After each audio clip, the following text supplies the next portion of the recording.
life is yours and you can have it all.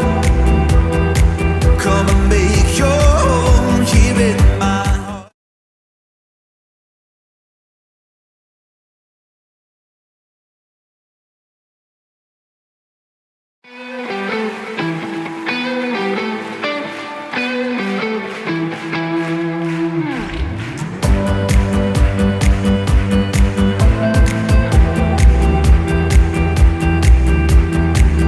This life is yours and you can have it all.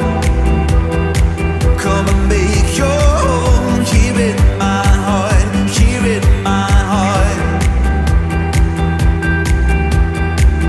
Your spirit moves, you lift me up inside. I let you let go, look up to you, I look to you.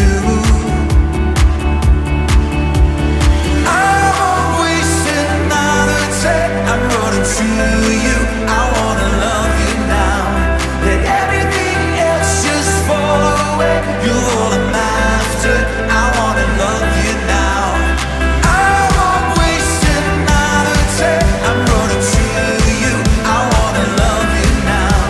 Let everything else just fall away. You're all I'm after, I wanna love you now.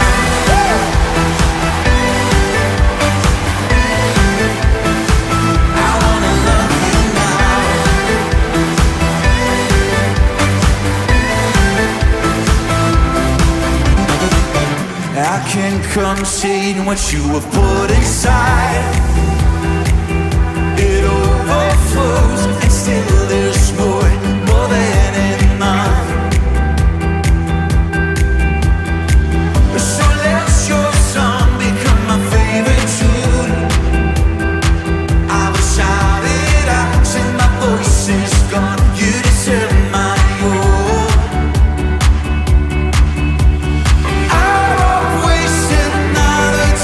I'm running to you, I wanna love you now.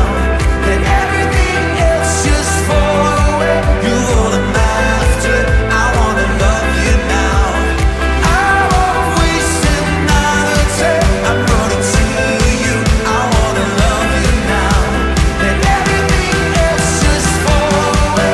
You're all I'm after, I wanna love you now.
Einen wunderschönen guten Abend und herzlich willkommen zur Christmas Experience 2025. Hey, so schön hast du eingeschaltet. Bist du mit uns und tauchst du mit uns in die Weihnachtsgeschichte ein? Hey, es ist so genial, dass du heute Abend mit dabei bist. Egal, ob du in einer Microchurch bist, ob du in einer Watch Party bist oder ob du einfach zu Hause auf dem Wohnzimmer, auf dem Sofa im Wohnzimmer sitzt. Mega schön, dass du mit dabei bist. Debbie, mega schön, dass du da bist. Hey Pat, ich freue mich, dass ich das mit dir moderieren darf. Und wir sind ja nicht ganz alleine. Nee, wir haben noch den Dan im Bunde, der ist gerade irgendwo im Haus, aber wir schalten mal gleich zu ihm rüber. Genau.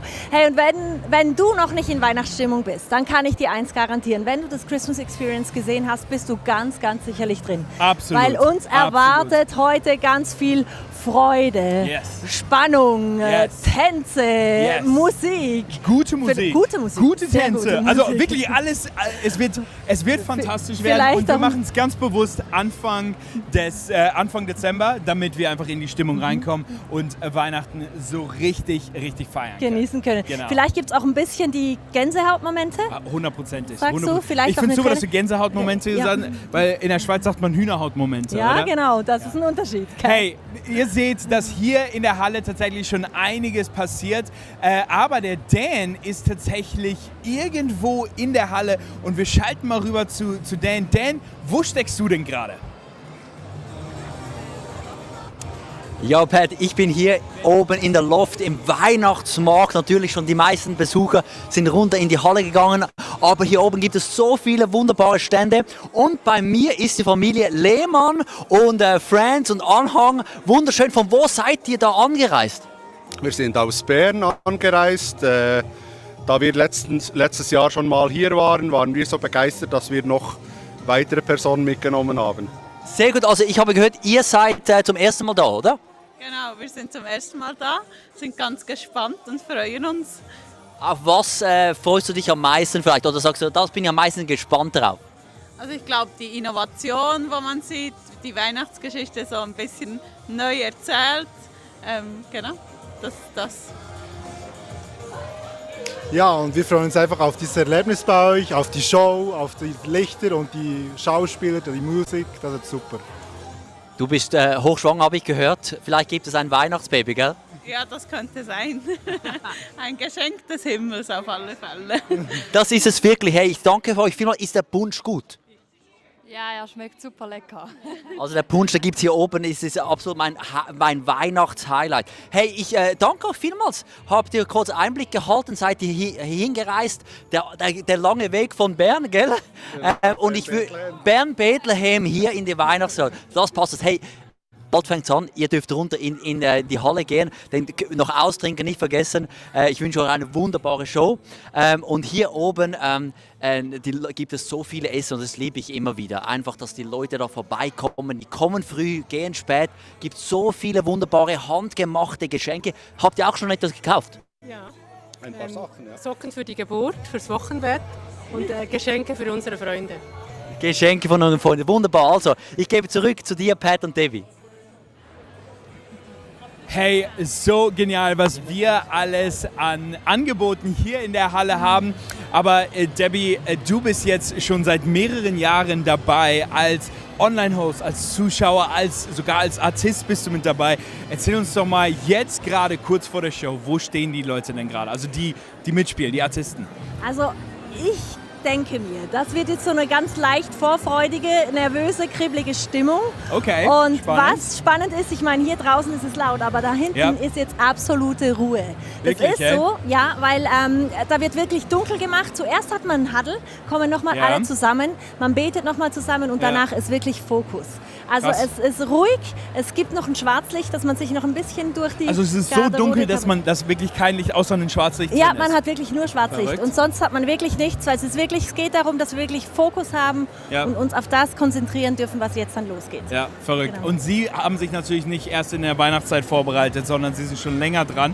Wann fängt denn so eine Probe an für die Christmas Experience? Ja, also es ist wirklich so, dass wir im Sommer bereits in Weihnachtsstimmung Das heißt Shorts und T-Shirts. Shorts und T-Shirts, genau, man ist im August schon dran. Wahnsinn. Und was ich so schön finde, Pat, zu sehen, wenn du das Stück so mitgestaltest, so Stück für Stück, Ja. wie das immer mehr Gestalt annimmt. Und erst ganz am Schluss kommen Sänger, Tänzer und die Technik dazu. Und wenn man dann das Ganze sieht, ist das schon, was ganz Tolles. Und oft ist es dann auch so, dass wir das dann online noch gucken und merken, oh, das ist ja noch und das ist ja noch, voll. das hat man gar nicht gesehen. Ja. Und was ich halt auch was ganz, ganz Schönes finde, ist, dass es wirklich wie so eine Familie ist. Und egal, ob man hier auf der Bühne steht oder dahinter. Das finde ich ganz, ganz wichtig. Es gehört jeder zu dieser Produktion. Ja. Und es geht um die Weihnachtsgeschichte. Mega schön. Hey, wir schalten noch mal rüber zu Dan, der mit der Angela gerade ein Meeting hat.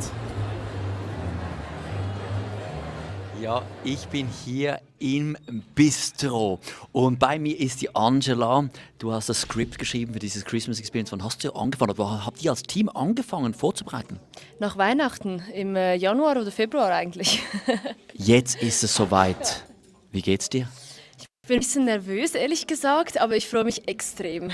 Ja, also ich freue mich, wenn man hier schon sieht, wie die Leute reinkommen und auch wie die Crew so ein bisschen Nervenkitzel hat, aber die Stimmung ist auf jeden Fall sehr gut. Läuft alles nach Plan, Angela? Fast alles. Wir haben tatsächlich noch Unfälle gehabt, aber unser Team, die sind echt absolut fresh. Die sind so schnell auch im Umplanen. Die haben dann einfach noch kurz Choreos umgestellt und das ist halt live. Da läuft nicht immer alles nach Plan, aber ich würde sagen, wir sind total ready. Ihr seid geplant für das Ungeplante. Es gibt so eine wunderbare Bernina-Maschine. Was machst du hier? Genau, ich bin hier auch ein bisschen für das Ungeplante, wenn dann ein Kragen doch nicht ganz über das Herren-Make-up passt oder eine Naht reißt beim Tanzen. Genau, für das bin ich mit der Nähmaschine hier. Also endlich haben wir eine Schneiderin hier im ISF. Also wenn ich irgendwann mal kann ich kommen. Nach der Show gerne, ja. Sehr gut, so cool. Julian, was machst du? Über die Bühne laufen. Ah, du laufst über die Bühne. Der Julian, er ist der Jesus, gell? So gut. Also es ist alles live, so viele Volunteers von der ganzen Kirche. Wir sind ready, oder? Wir sind absolut ready. Wir freuen uns extrem. Ja. Also ich bin einfach, das begeistert mich, wenn ich hier bin, die Leute, die da engagiert sind, so viele Begabungen, alle haben das gleiche Ziel, ein wunderbares Christmas Experience auf die Bühne zu stellen. Und somit gebe ich zurück zu dir, Pat und Debbie. So genial, einfach zu hören, was im Hintergrund alles passiert. Debbie, wir gestalten jetzt wirklich in eine Szene rein. Nimm uns mal mit, wo steigen wir rein? Hey, wir starten mit dem Einweihungsfest des Tempels von Herodes. Spannend. Er hat geladene Gäste, alles Also es ist eine eingeladen. Party. Es ist eine Party. Ja. Und was ja auch spannend ist, der Herodes, der war ja König zu dieser Zeit, als Jesus geboren wurde. Ja. Und Ja. das Ganze gibt natürlich ein bisschen Spannungen. Auf jeden Fall. Aber da wollen wir jetzt gar nicht genau Wir wollen es gar nicht so weit bevor wir es vorwegnehmen, ja nicht oder? Ja, verraten. weil Genau. darum geht ja die Show dann letztendlich. Genau, Ja. schlussendlich. Hey, aber weißt du was, Pat, was mich wirklich fasziniert? Ja. Dass es hingebracht wird, dass beim Christmas Experience wird ja jedes Jahr die Weihnachtsgeschichte erzählt. Ja. Und die wird jedes Mal von einem anderen Blickwinkel beleuchtet. Spannend, oder? Und das Die finde ich Kreativität, so die da was reinläuft. Schönes, diese Ja. Kreativität. Dieses Jahr geht Ja. es mehr um den Herodes. Und trotzdem Ja. ist es so, dass es dann schlussendlich immer so ist, dass es persönlich Ja. berührend ist Ja. und auch in die heutige Zeit wieder passt. Hundertprozentig. Und hey, es geht tatsächlich um Jesus, um das, was er heute tun möchte. Und egal, ob du an Gott glaubst oder nicht an ihn glaubst, er möchte heute etwas tun durch diese Show. Und da möchte ich dich einfach herausfordern. Sei einfach offen dafür, für das, was Gott einfach tun möchte. Und hey, so wie es aussieht, kriegen wir gerade ein bisschen Besuch von jemandem. Wen haben wir denn da? Ist das einer? Ich bin Mimi. Du bist die Mimi, okay, bist du? sehr schön. Avi, sehr schön. Ich Hey. glaube, das ist jemand, der hat das... Ja, Hey, seid ihr Hirten, oder? ja. Für die Tempelöffnung hier. Für die Tempeleröffnung seid ihr, Jetzt okay? wird es ganz, ganz spannend. Ich habe gehört, wir schalten gleich direkt dort mit rein, wo die Tempeleröffnung stattfindet, oder? Was das heißt? Da Ja, werden es wir ist doch super. reinschalten, aber wisst ihr was? Wir sagen euch Ja, Tschüss. ist doch gut. Ups. Hey, und das ist unser Stichpunkt. Wir werden uns langsam auf den Weg machen und runtergehen von der Bühne und den Darstellern tatsächlich die Bühne überlassen, oder Debbie? Ja, so ist es. Hey, und dir will ich einfach sagen, mach dich ready, entspann dich, genieße das, was jetzt kommt. Yes. Vielleicht hast du irgendwo eine Kuscheldecke oder irgendwas Warmes. Ja, du hast noch knapp 10 Sekunden Zeit, um das ready zu machen. Und wir wollen jetzt uns einfach einlassen auf dieses absolut berührende und wunderschöne Musical von der Christmas Experience 2025.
Sehr verehrte Gäste, herzlich willkommen im Palast von König Herodes zur größten Feier des Jahres. Lassen Sie sich verzaubern und genießen Sie die Show.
Unser König Herodes. Liebe Festgemeinschaft, was für eine Ehre! Was für eine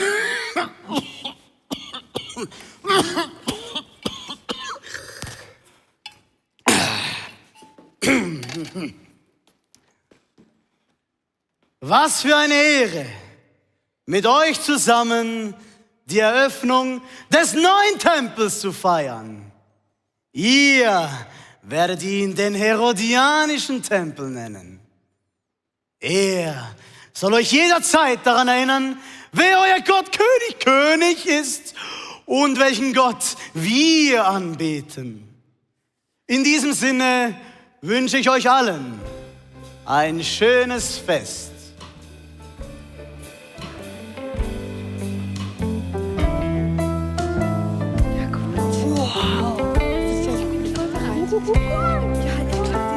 Enchanté! Geht darüber. Halt! Nicht weiter.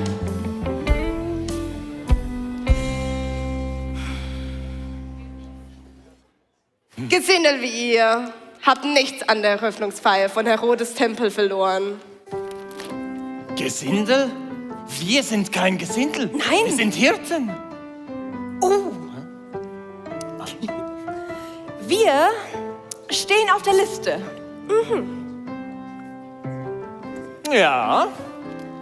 Deborah und Nathanael. Genau.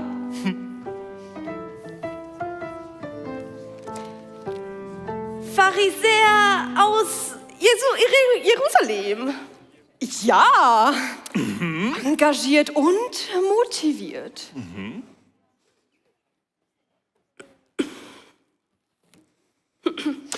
Wir setzen eher so auf Pharisäer Streetwear. Secondhand und nachhaltig. Voll im Trend zurzeit. Und total volksnah. Raus. We wish you a Merry Christmas. We wish you a Merry Christmas. We wish you a Merry Christmas and a Happy New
Der Prophet Jeremia hat geschrieben, ein Nachkomme von König David wird kommen. Er wird ein gerechter König sein und mit Weisheit regieren.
Und der Prophet Micha hat gesagt, er wird sich um sein Volk kümmern wie ein Hirte. Gott wird ihm die Kraft dazu geben. Er wird den Menschen Frieden bringen. Ja, er wird der Friede sein.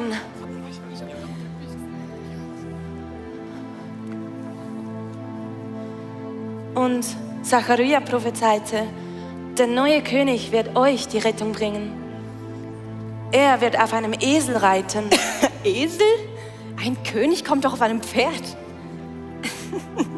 Ja, doch. Er ist ein demütiger König und er kommt, um zu dienen. Kommt mit. Ja, erzählt es allen.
Ein neuer König.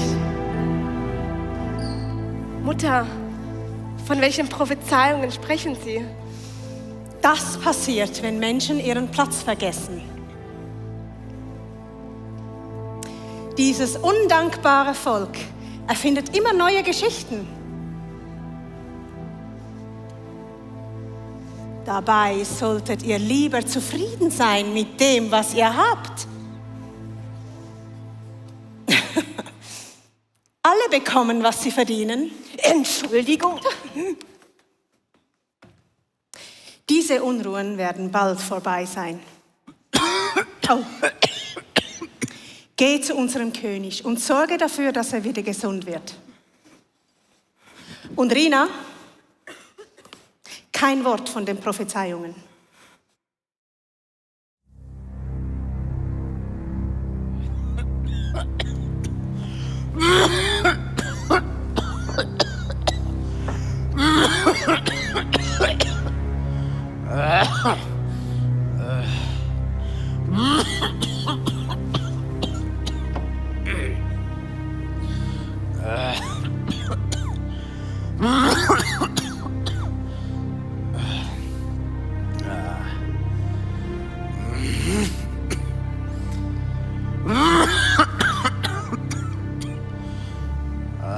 Gut.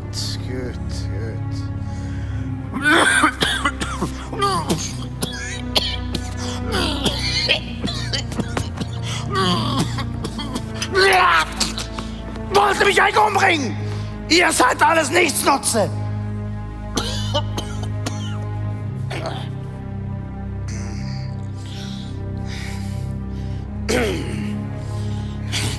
Fass mich noch einmal an.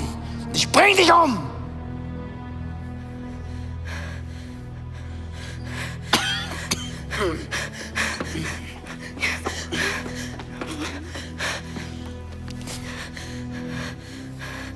Rina, Kind, du weißt schon, warum du hier stehst. Ja, aber ich wollte doch nur... Alle bekommen, was sie verdienen. Hadassah! Hadassah! Mein König? Sieh zu, dass ich wieder gesund werde. Koste es, was es wolle. Wir haben alle Medizin gekauft, die wir konnten. Aber die Staatskassen sind leer. Die Tempeleröffnung war teuer. Dann füllt die Staatskassen wieder? Jawohl, mein König.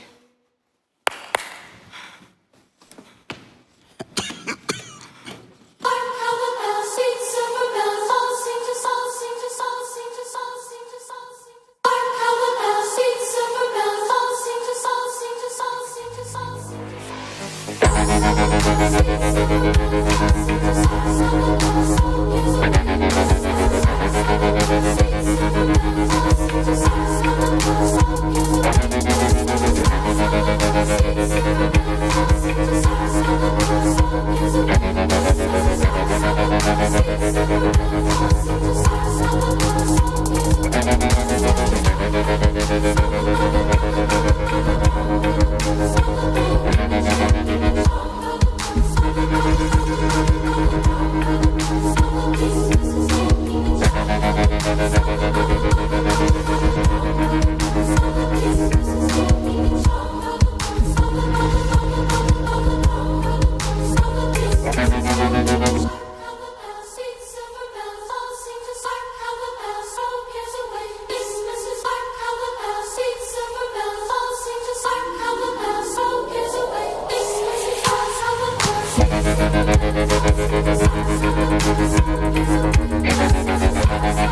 Komm, steh auf.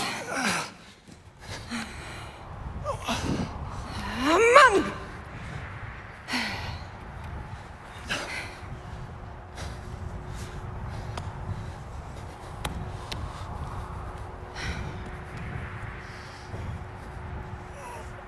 Hey, Avi. Hä?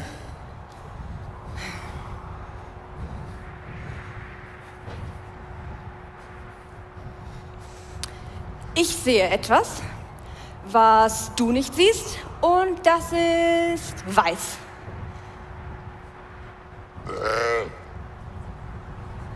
Scharf? Ja.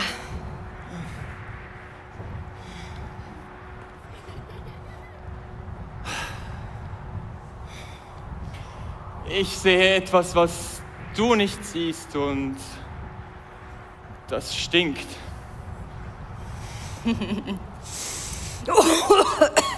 Jetzt auch das Schaf, Mann. Okay.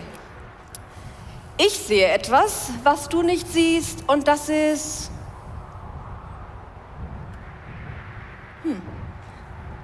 schwarz. Schwarz? Unsere Zukunft? Ja.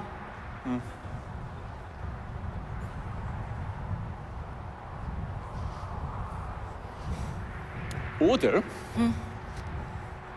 deine Zähne.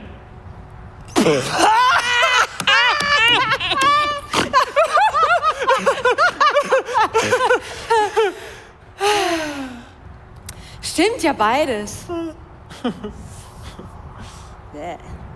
Oh, hi. Keine Ahnung, wer du bist, aber setz dich doch zu uns.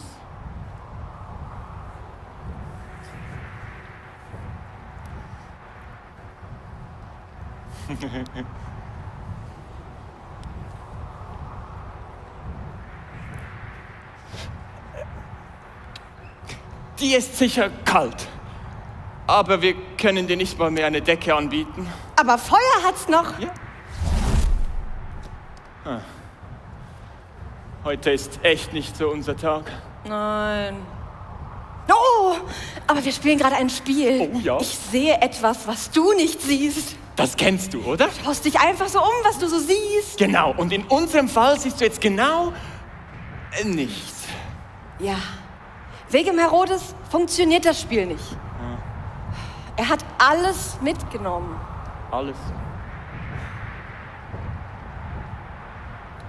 Ich ändere das Spiel etwas ab. Ich sage euch was ihr nicht wisst.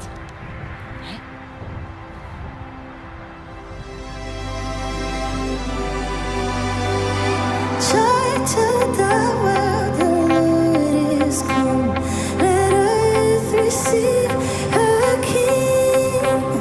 Let every heart prepare Him room. And heaven and nature sing. And heaven and nature sing. And heaven, nature sing. Joy, joy, joy to the world. Joy, joy, joy to the world. Joy, joy, joy to the world. Joy, joy, joy to the world. Joy to the earth, the Savior reigns. Let men their songs employ.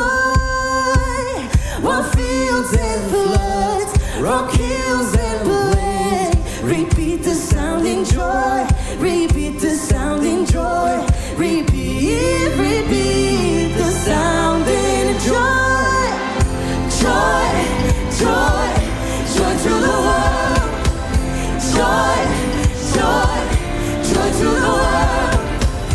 Joy, joy, joy to the world. Joy, joy, joy to the world. He rules the world with truth and grace, and makes the nations prove the glories of His righteousness, and wonders of His love, and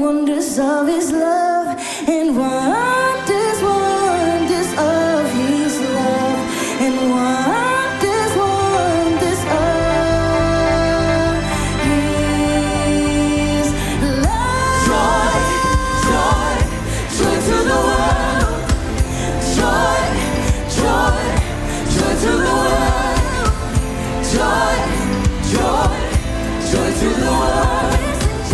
Joy, joy, joy to the world. Joy, joy, joy to the world. Joy, joy, joy to the world. Joy, joy, joy to the world. Joy, joy, joy to the world.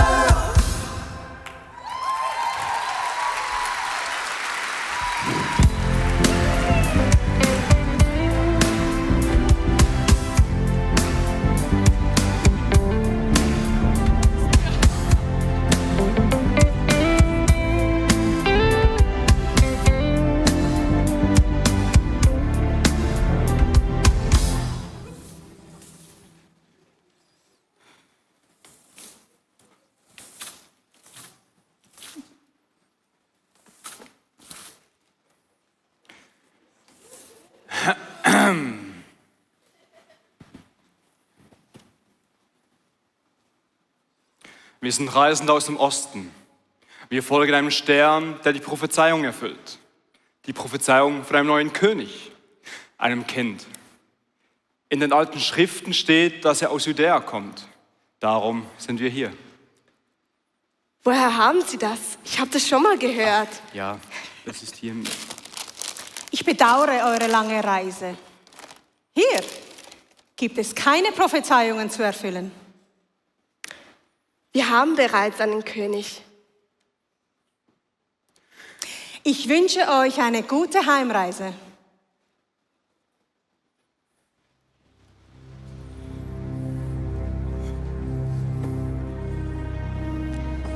Ein neuer König, Mutter von... Herodes darf das nie erfahren. Was? Darf ich nicht erfahren? Da war gar nichts. Wir haben nur so dahin geredet. Du? Da war jemand, der hat wirres Zeugs erzählt. Es war nix. Sie müssen ja Ihre Kräfte schonen. Bring mir diesen Besuch zurück. Jawohl. Entschuldigung, Sie können gerne zurückkommen.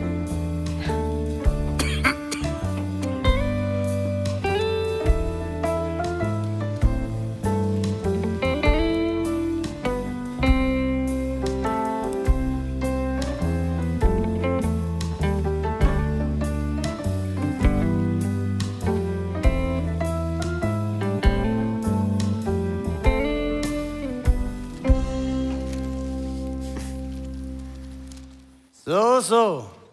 Ihr sucht nach einem Kind. Dieses Kind wird ein König, der Gerechtigkeit bringt. Wir leben doch in einer gerechten Welt. Jeder bekommt, was er verdient.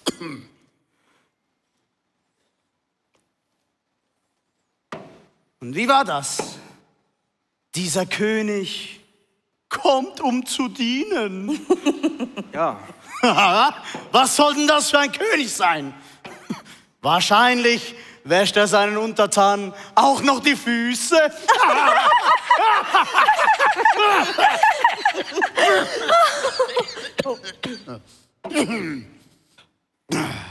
Ich kann euch da nicht weiterhelfen. Wer auch immer dieser König sein soll. Gehen wir wieder in die.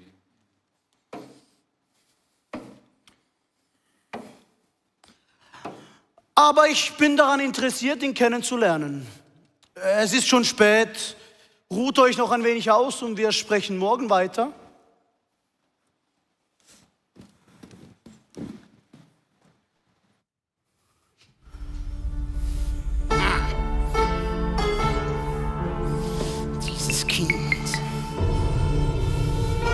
Dieses Kind ist eine Gefahr für mein Königreich. Ich brauche einen Spion. Dieser Spion wird die Weisen morgen begleiten. Diese Person wird das Kind finden und mir melden, wo es ist. Haha. Ja.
Meine Dienerin wird euch begleiten. Mach unseren König und mich stolz.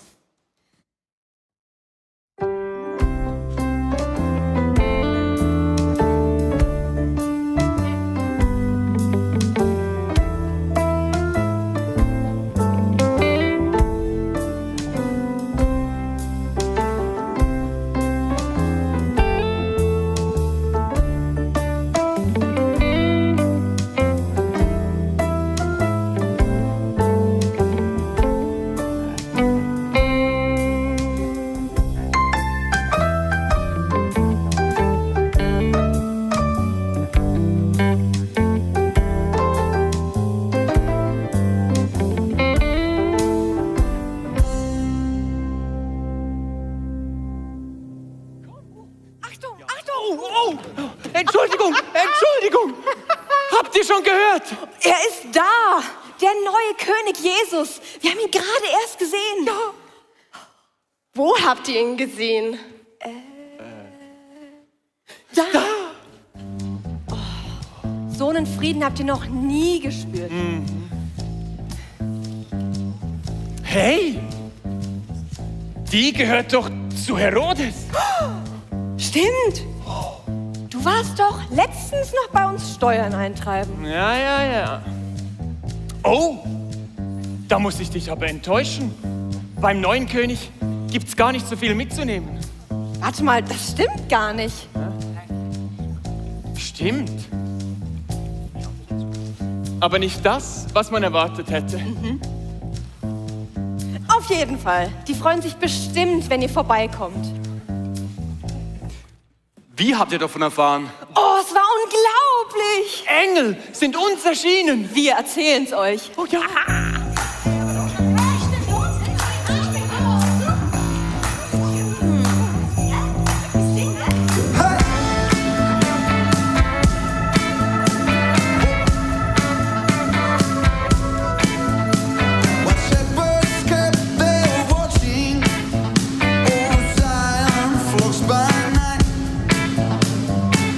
Through my veins, they showed a holy day.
Da vorne ist es. Hier soll der neue König sein.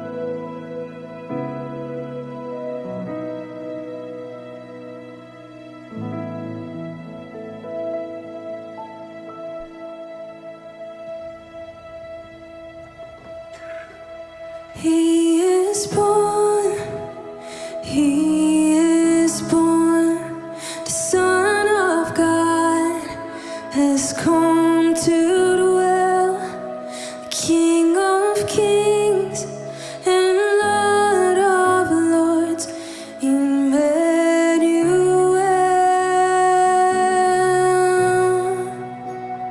He is born, he is born, hope for all. Now go and tell, he has come to save the world. We sing Noel.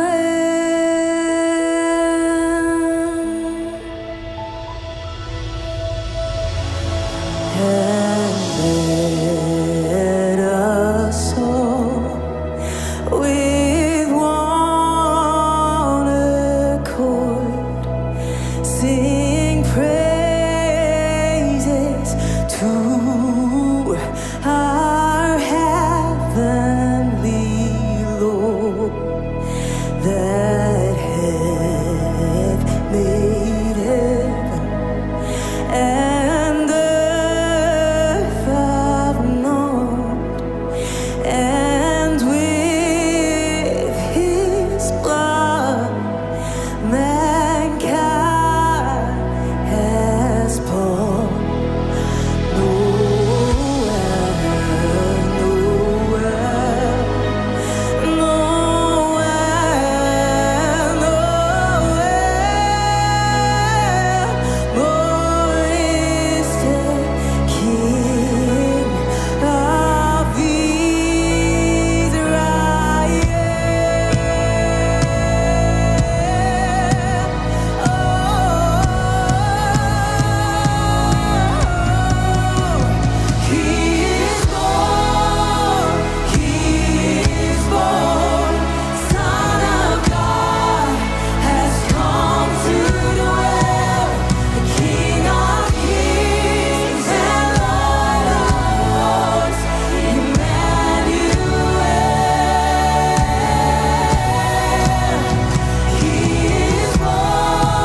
Kehrt nicht zurück zu Herodes.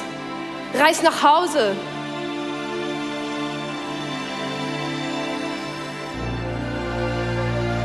Josef, steh auf, nimm das Kind und seine Mutter und flieh nach Ägypten. Bleib dort, bis ich dir etwas anderes sage. Denn Herodes wird nach dem Kind suchen lassen, um es...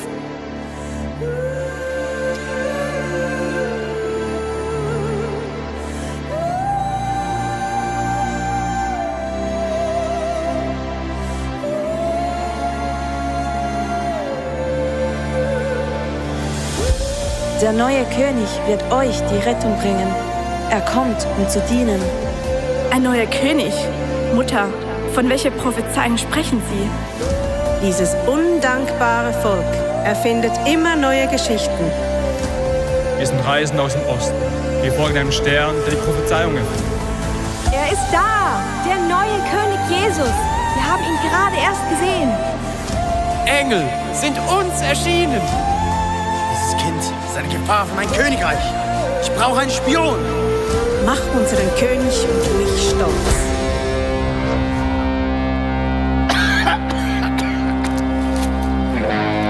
Doch du, Bethlehem, bist zwar klein unter den Städten Judas.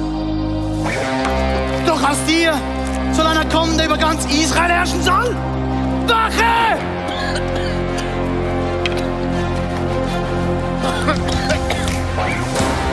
Los! Tötet alle Jungen in unter 2 Jahren in ganz Bethlehem! Los!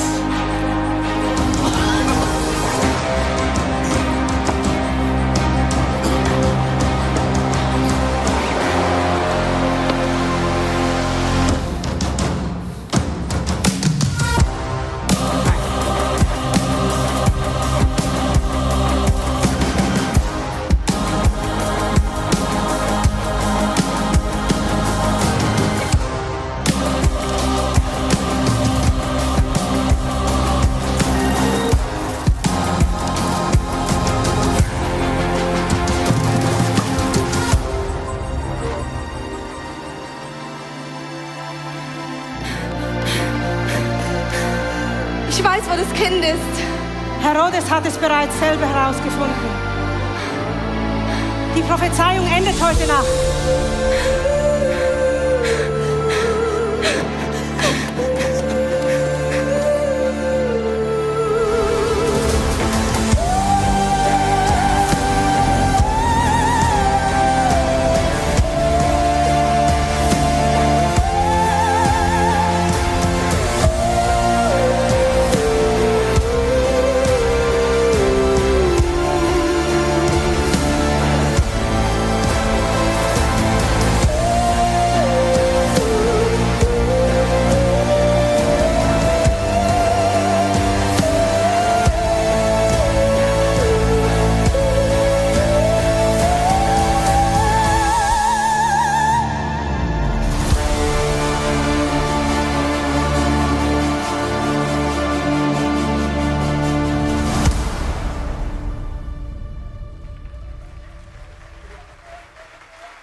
Josef, nimm das Kind und seine Mutter und kehr zurück in das Land Israel. Denn die, die das Kind töten wollten, sind tot.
Könige kommen und gehen. Herodes hat bekommen, was er verdient. Sein Sohn wird der neue König werden und unser Leben geht weiter wie bisher.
Hey, was ist da los?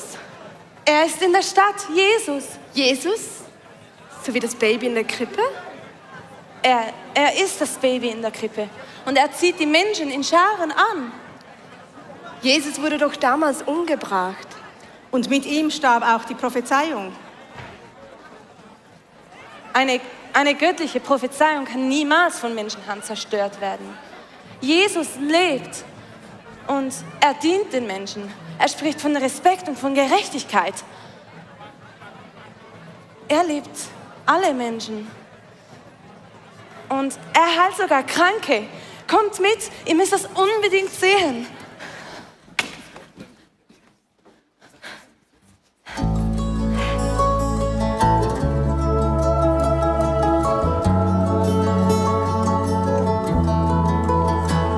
Oh, so you weary and troubled,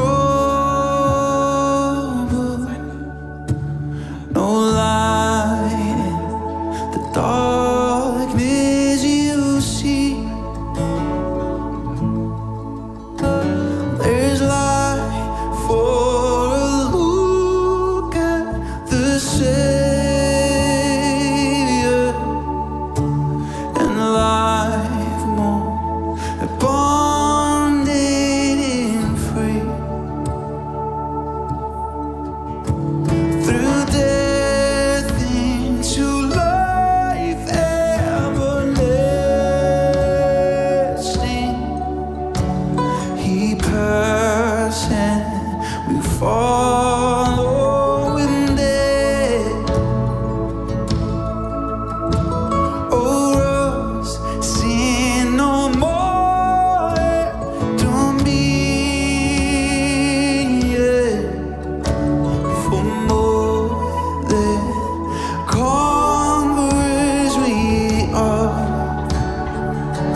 Diener.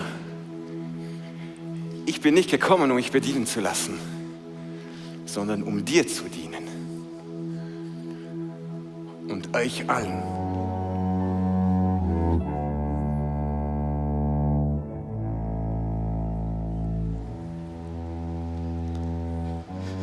So, die Weihnachtsgeschichte hat mega verschiedene Geschichten. Eigentlich sind so zwei Einstellungen, man kann auch sagen zwei Königreiche. Das Reich von Gott, das sagt, ich diene, ich unterstütze, ich fördere, ich bin für dich. Und dann hast du das Reich vom Herodes.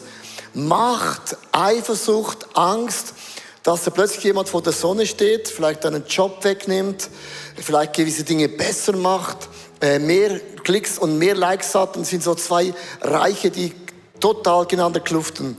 Und so meine Frage ist so, von was bist du eifersüchtig oder was macht dich in deinem Leben eifersüchtig? Man sagt, Eifersucht ist nicht per se falsch. Es sagt eigentlich auf, für was hast du eine Leidenschaft oder auch eine Berufung. Vor einigen Jahren war ich in Australien und ich hatte das Vorrecht, Roger Federer, vielleicht kennst du ihn, beim Tennisspielen zuschauen in Melbourne. Bevor Roger Federer auf das Court kam, hat der Mann gesagt, Standing Ovation, ist das ganze Stadion aufgestanden, ich auch in Australien. Und da hat er gesagt, bevor er reinkommt, möchte ich euch alle Titel vorlesen, wo er gewonnen hat. Und es hörte nicht mehr auf. Und ich bekam so Gänsehaut und habe gedacht, wow, krass, Roger Federer, das ist ein Ehrenmann, das ist ein krasser Typ. Und ich hatte nicht ein bisschen Neid oder Eifersucht, weil er spielt Tennis, ich nicht. Ein anderer Freund von mir wurde in der Schule befördert. Er wurde so Schulvorsprecher. Und ich habe gedacht, wow, krasser Job für dich. Ich war nicht neidisch, nicht eifersüchtig, weil es ist nicht mein Ding. Dann habe ich angefangen, Gitarre zu spielen. Ich habe mir meine Haare lang wachsen lassen. Habe eine rote Gitarre gekauft, habe nach 6 Jahren den Wunsch gehabt, ich möchte gerne Berufsmusiker werden. So, ich möchte eine Band machen, die erfolgreich ist. Da gab es noch kein AI. Und dann mein bester Freund hat nach 2 Monaten frisch Gitarre gespielt, besser gespielt als ich nach 6 Jahren. Und da hörte der Spaß auf. Das heißt, wenn Menschen in deiner Leidenschaft plötzlich etwas besser machen, dann klopft die Eifersucht an. Dann klopft der Neid an. Bei Herodes war gewesen, ich bin der König und es kommt ein neuer König und das geht gar nicht. Also merkst, Eifersucht hat immer zu tun, für was du eine Leidenschaft. Es gibt so 4 Punkte, wie man Leidenschaft ganz einfach auch eliminieren kann. Man kann das positiv drehen. Das erste ist, man muss Stopp sagen. Weil wenn du nicht Stopp sagst und du eifersüchtig wirst, wirst du Dinge sagen, die du bereust. Du wirst Menschen ausgrenzen, die es nicht verdient haben. Weil Herodes hatte Angst und er hat, muss man vorstellen, alle Kinder, die 2 Jahre alt gewesen sind, in Bethlehem und der ganzen Umgebung, alle umgebracht. Das ist die Kraft von Eifersucht. Jetzt sagst du, ja gut, ich bin ja nicht Herodes. Das stimmt. Aber wir alle tragen den Geist von Herodes in unserem Herzen. Ich lese euch einen Bibeltext vor, um euch das zu sagen, was ich mit dem meine. Und zwar in Jakobus 4, Vers 11 heißt es, redet nicht schlecht übereinander. Das machen wir ja nicht, oder? Jetzt achte mal, wenn du in deiner Arbeit bist, in der Pause. Über wen sprichst du? Chef, dein Arbeitskollege, und du jammerst eine Viertelstunde, dass die Pause gar nicht so lange, sollte länger sein. Das heißt, wir haben eine Tendenz, dass wir über Menschen heranziehen und sagen, ja, der ist doch nicht so gut und der ist doch nicht so erfolgreich und schau mal seine Haare an, seine Kleider an, seine Größe an, schau mal seine Frau an. Wenn du böse sein willst, schau mal seine Mutter an. Achte mal, wir machen Menschen immer mega klein und du wirst dabei größer. Was wir oft betreiben, spreche auch zu mir selber, ist ein Rufmord. Dass wir Dinge über Menschen sagen, Gerüchte in die Welt setzen, die gar nicht stimmen. Also wenn der Geist für Eifersucht anklopft, dann sag, halt, stopp. Diese Türe mache ich nicht auf. Der zweite Schritt ist, dass du ganz kurz mal überlegst, was ist der Spiegel? Was spiegelt sich dann bei mir? Und ich sitze da auf dieser Krone, ist das Reich Gottes. Stell dir mal vor, wenn du Eifersucht bekommst, stell dir die Frage, was triggert mich? Was löst die Person aus? Was hat er, sie, was ich gerne hätte? Warum? Wieso? Oder wie sieht Gott mich? Was hat denn Gott mit meinem Leben vor? Weil Menschen, die was triggern, sind ja nicht das Problem die Menschen, sondern was ist in mir drin, ist das Problem. Und du sagst, halt, stopp, hast einen coolen Kopf, aber dann die Frage, was triggert mich denn ganz konkret? Der dritte Schritt, wo man unternehmen kann, ist, dass man den Schmerz fühlt. Man muss den Schmerz fühlen, bevor Gott was heilen kann. Und das heißt, wenn du eifersüchtig bist, im Falle wie von Herodes, kommt die Frage, warum, wieso, wiezu? Und es kann sein in deinem Leben, dass dein Vater, deine Mutter nie dir einen Wert gegeben hat, dass du wertvoll bist, dass du einzigartig bist. Du wurdest nie gelobt. Aber es gibt auch die anderen von uns, du wurdest nur gelobt. Und denen muss man sagen, komm mal runter. Nicht jede Person gibt einen Like, einen Doppel-Like, einen Doppelklick. So, sondern man muss das spüren, was abgeht. Und ich habe da in meinem Leben so eine Sache erlebt, wo meine Mutter, es gab ein Haus, und zwar, es gibt das Städtchen Werdenberg. Man sagt, es ist die kleinste Stadt der Welt. Und es gab ein Haus. Und wenn wir da am Sonntag spazieren gegangen sind, haben wir jedes Mal halten müssen. Und jedes Mal hat meine Mutter jedes Mal gesagt, halt, stopp. Ich möchte euch was vorlesen. Ich sagte, ja Mami, ich weiß, was das meint. Ich weiß, was da drauf steht. Sie sagt, nein. Ich möchte euch das einmassieren, dass ihr nie vergesst. Und auf diesem Haus im Werdenberg steht, und ich lese euch übersetzt vor, es ist ein bisschen in der Sprache, du stehst vor diesem Haus, und dann steht die Frage, das Haus gehört mir und doch nicht mir. Vor mir war einer da, der wohnt aber auch nicht mehr da. Nach mir zieht ein anderer hinein, muss aber eines Tages auch ziehen. Sag, lieber Freund, wem gehört dieses Haus? Und wir standen immer da, und ich habe die Geschichte gekannt, sagt meine Mutter, hör gut zu. Alles, was du hast, ist ein Geschenk. Dir gehört gar nichts. Nicht mal dein Talent konntest du aussuchen, nicht mal deine Haarfarbe. Und meine Mutter hat ihm gesagt, lasst euch den Erfolg nie in den Kopf steigen und die Niederlage nicht in eure Herzen sinken. Alles, was ihr seid, ist ein Geschenk Gottes. Mit anderen Worten, wer kommt schon auf die Idee, sich in der Eifersucht auf andere Menschen zu schauen, auf das, was du nicht hast, statt auf das zu schauen, was du bist? Und ich habe dieses Haus immer vor meinen Augen, wenn die Eifersucht klopft auch bei mir an. Sag, halt, stopp. Wieso triggert mich das? Und dann denke ich an dieses Haus in Werdenberg, dass ich eines Tages von hier gehe und ich werde nichts mitnehmen. Ich möchte enden mit dem Unterschied vom Herodes zum Reich Gottes, von Konkurrenz zum Königreich Gottes Mindset. Herodes dachte, es gibt nur einen König. Aber Gott sagt, meine Krone ist so groß. So rutsch mal auf die Seite. Es hat noch mega viel Platz noch für andere. Es heißt in Philipper 2, Vers 3, weder Eigennutzen noch Streben nach Ehre soll euer Handeln bestimmen. Im Gegenteil, seid bescheiden und achtet den anderen höher als euch selbst. Das geht dann bei der Eifersucht nicht, oder achte ich mich höher als den anderen. Ich möchte mit einem Bild enden, was mir in meinem Leben hilft. Mir helfen so Bildern. Und zwar das Reich Gottes. Gott denkt in Teams. Niemand von uns kann etwas alleine erreichen. Und zwar die Gänse fliegen in der V-Formation. Und einer ist ja ganz vorne. Und dann sind hinten die anderen Gänse im Windschatten, wie bei der Tour de France. Und ganz hinten ist einer auch alleine. Und die Gänse, die motivieren sie so.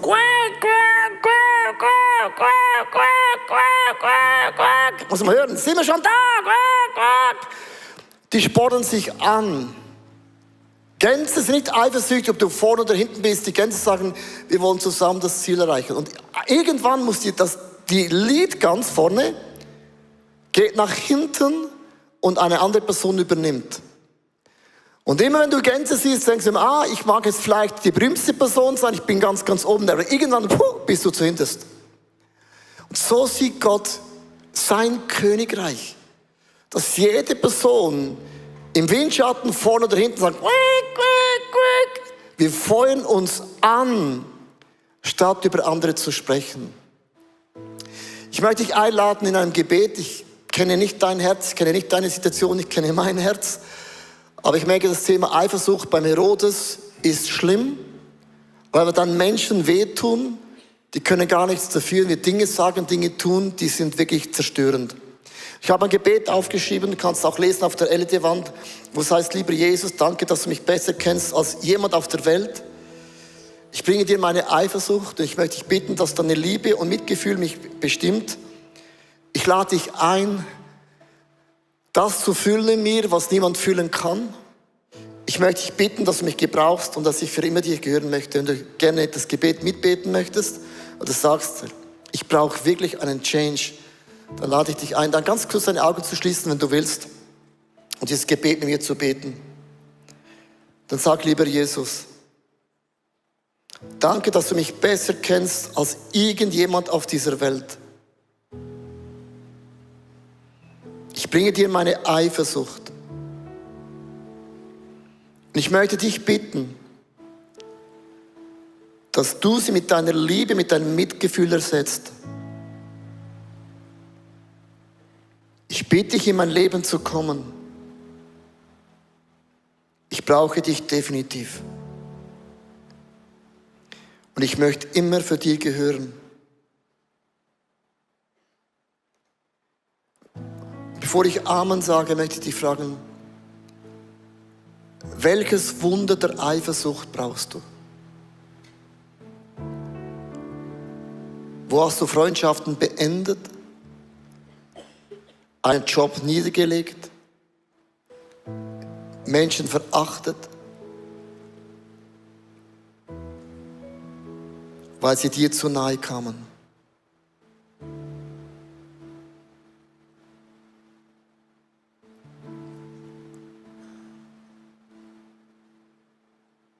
Und Gott, du hörst meinen Schrei.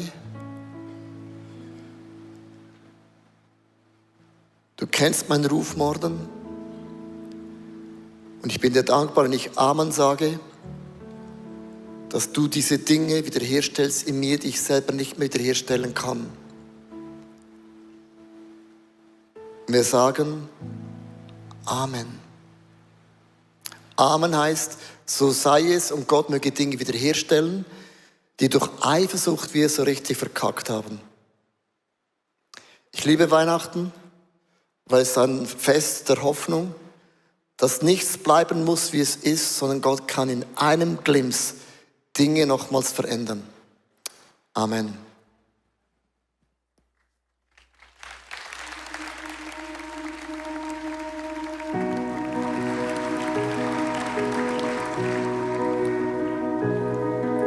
The light of the world is overcome. Every darkness and fear inside our hearts. You left heaven to bring amazing grace, and we will bring you praises.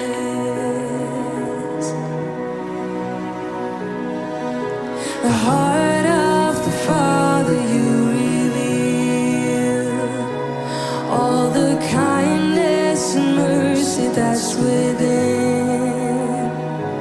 All the angels sing out your holy name, and we will sing your praises.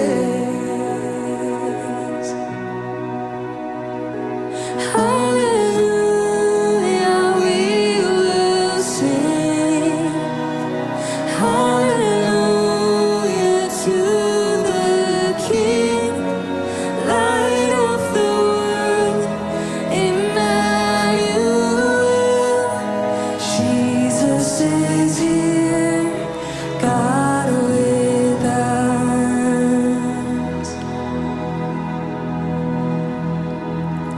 The heart of the Father you reveal, all the kindness and mercy that's within.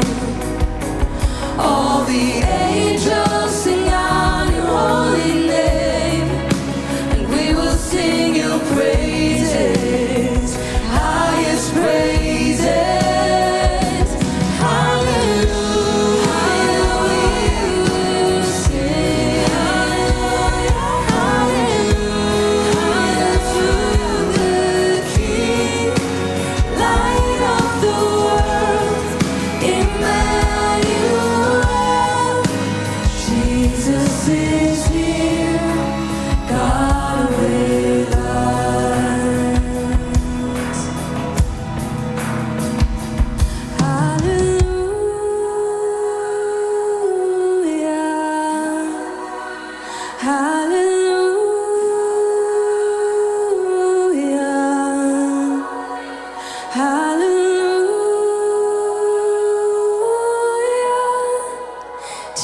Jesus is here, God with us. Hallelujah, hallelujah,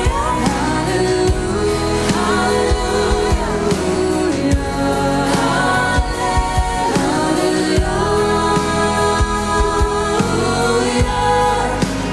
Jesus is here, God with us.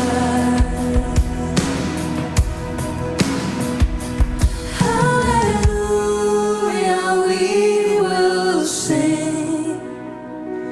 Hallelujah to the King, Light of the world, Emmanuel. Jesus is here, God with us. Jesus is here, God with us.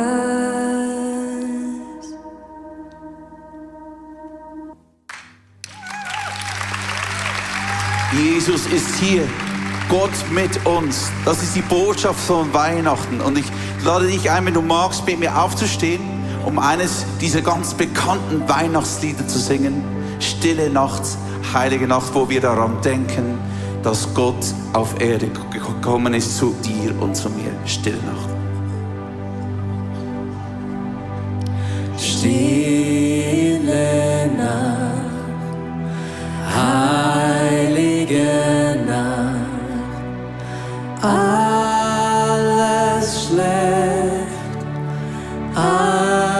einsam war, nur das traute hochheilige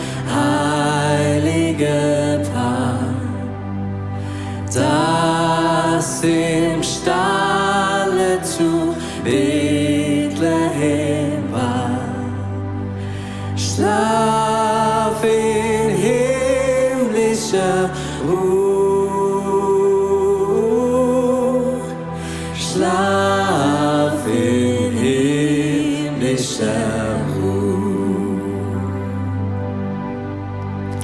Stille Nacht, heilige Nacht, Gottes Sohn, oh wie lang, Lieb aus deinem göttlichen Mund, da uns schlägt die rettende Stund. Christ in deiner Geburt, Christ in deiner Geburt. Stille Nacht, heilige Nacht, Hirten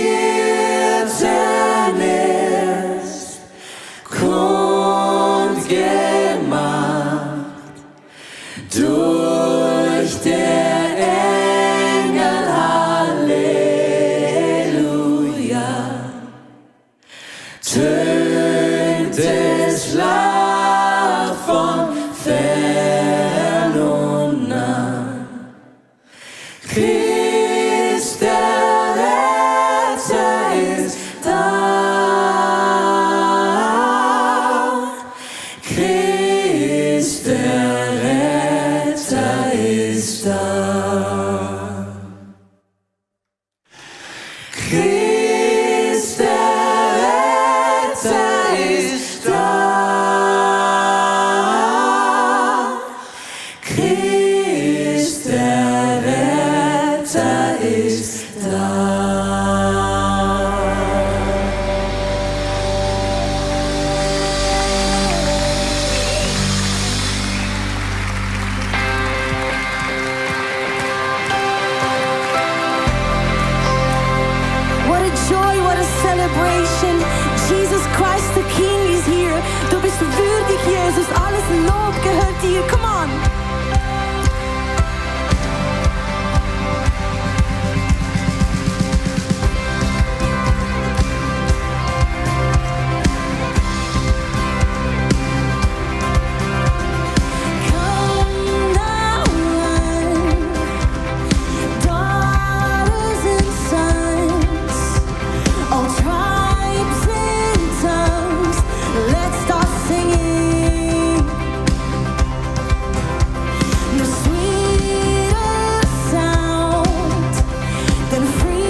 Habt ihr schon gehört?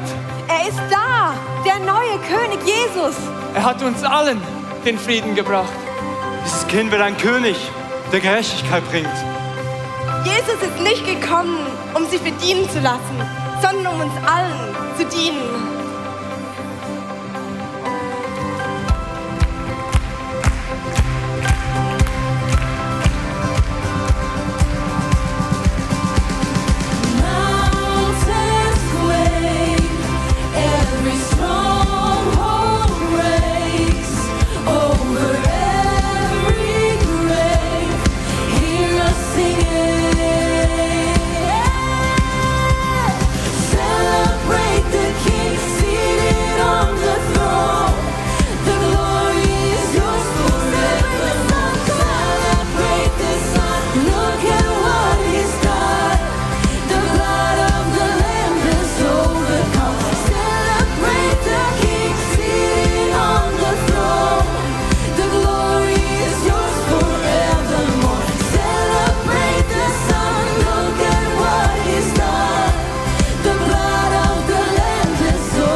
Come on!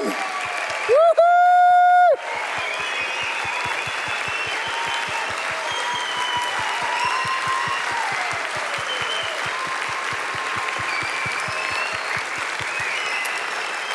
So, vielen, vielen Dank. Ihr dürft noch mal ganz kurz Platz nehmen. Wir sind noch nicht am Ende, darum dürft ihr noch mal gerne klatschen. Vielen Dank.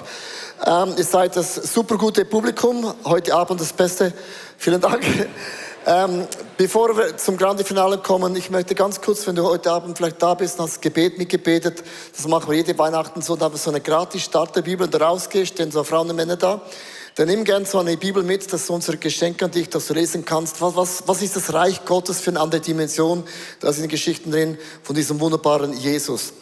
Wir sammeln jedes Jahr eine Kollekte ein, und zwar für 2 Dinge, um die Umkosten von diesem großen Christmas Experience zu decken. Und das Zweite ist auch, wir machen am 24. eine Weihnachtsparty für die Menschen, die keine Familie haben. Bevor wir Geld einsammeln, ist für mich mega wichtig zu wissen, ohne die Hunderten von Volunteers, die schon Monate vor tanzen, in der Band, in der Grafik, in der Technik, bei den Licht, wo auch immer, auch hinten bei der Maske, das sind Volontäre, wo gratis da sind. Ohne die wäre das gar nicht möglich. Das könnten wir gar nicht alles bezahlen. Lasst uns mal den Leuten einen großen Applaus geben, wo immer auch seid. Wo immer auch seid. Großen Respekt. Ja, großen Respekt.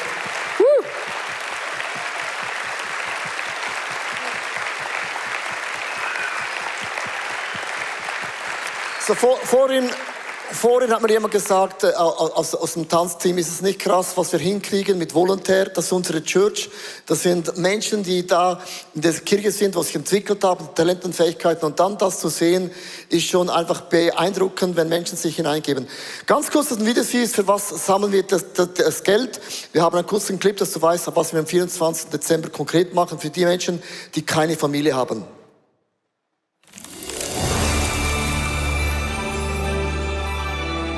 Ich Ich werde mit meinem Mann zusammen Weihnachten hier feiern, im ICF. Wo wir das erste Mal dann im ICF gefeiert haben, ist meine Mutter 2 Monate vorher gestorben. Und wir wollten dann nicht den Abend alleine verbringen. Es war wirklich ein fröhlicher Abend. Wir haben es richtig genossen. Ja. Es gibt dann ein Abendessen, dann gibt es Spiele. Die Leute schätzen das sehr. Sie schätzen, dass sie bedient werden, dass sie verwöhnt werden. Und es gibt auch einen Input von Michi Sieber. Und Worship gibt es auch. Das Highlight ist für mich immer die Weihnachtslieder. Es gibt leider sehr viele Menschen, die am 24. alleine sind und die nicht mit ihrer Familie feiern können. Und darum ist es wichtig, dass sie wissen, dass es das Angebot gibt. Es darf jeder kommen, wie er ist. Come on!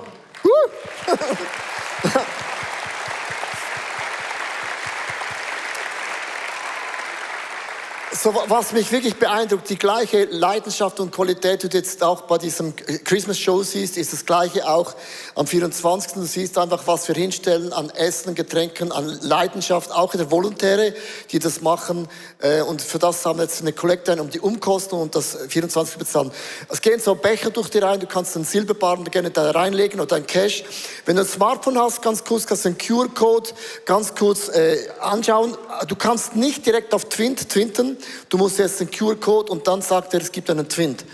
Während ihr spenden, möchte ich eine Geschichte euch erzählen, dass ihr ein bisschen auch versteht, so was geht so hinter den Kulissen ab, sondern es ist ja immer so, man sieht die Show, das Licht und die Bühne und alles ist perfekt, aber hinter der Show gibt es oft Momente, die sind ein bisschen tragisch, und zwar, wir haben eine Tanzleiterin, die ist auch zuständig, um das ganze Choreografie, wie man sich bewegt, einzustudieren. Die haben monatelang geübt und einen Tag vor der Hauptprobe hat sie so eine Übung gemacht und das Knie ist kaputt, Bänder sind gerissen und konnte nicht tanzen. Es war die Lead-Tänzerin.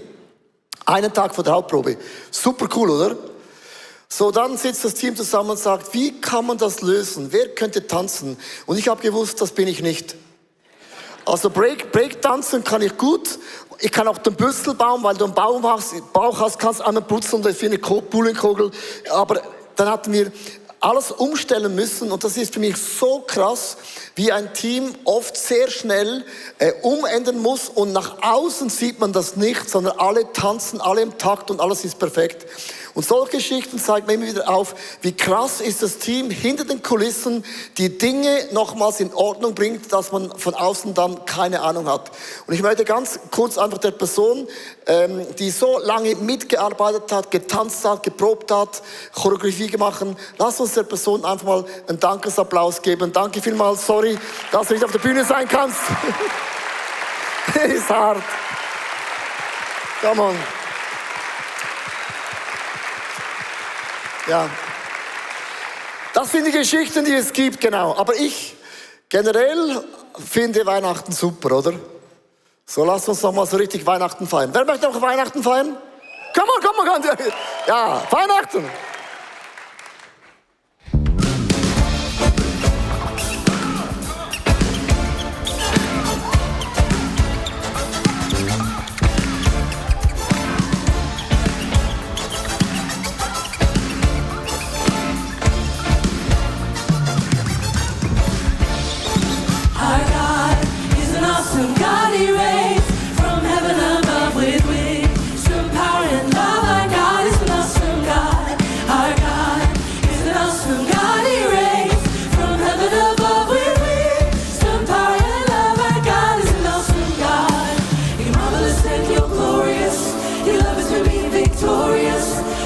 God.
awesome God, He reigns from heaven above with wisdom, power, and love. Our God is an awesome God. Our God is an awesome God. He reigns from heaven above with wisdom, power, and love. Our God is an awesome God.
Danke, dass ihr da wart. Ihr wart ein phänomenales Publikum. Oben gibt es noch einen Weihnachtsmarkt, also geht noch unbedingt an den Weihnachtsmarkt, esst noch was Schönes und wir würden sagen...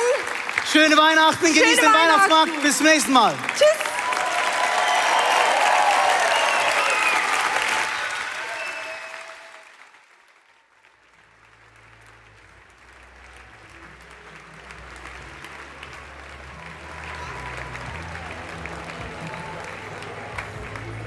Well done, guys. So well done. gut Well gemacht. done. Well Super. done. Well done. Super. Well done. Well done. Super, well du done. hast meine Tochter Well gesehen. done, wow, Ja, Standing ja. Ovation hier in der Halle und ich hoffe bei dir zu Hause auch, die Atmosphäre ist direkt in dein Wohnzimmer, wo immer du gerade zuschaust, gekommen. Was für ein Spektakel. Was für ein Spektakel.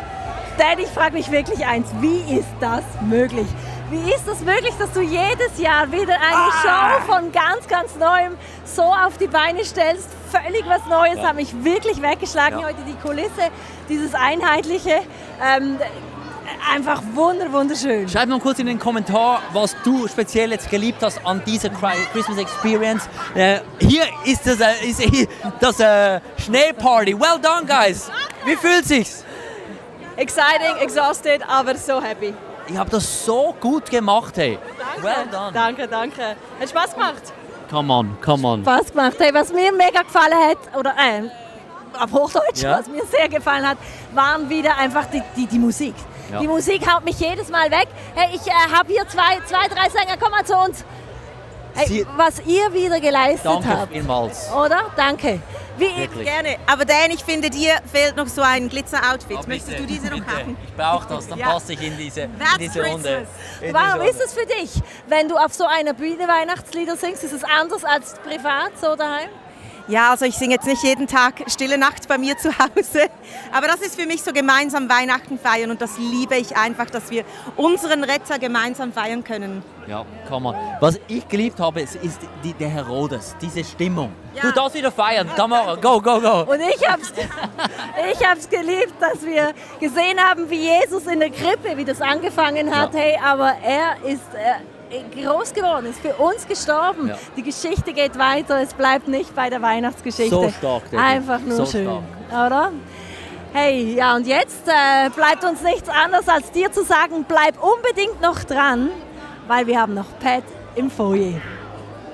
Was eine krasse Christmas Experience wir dieses Jahr hatten.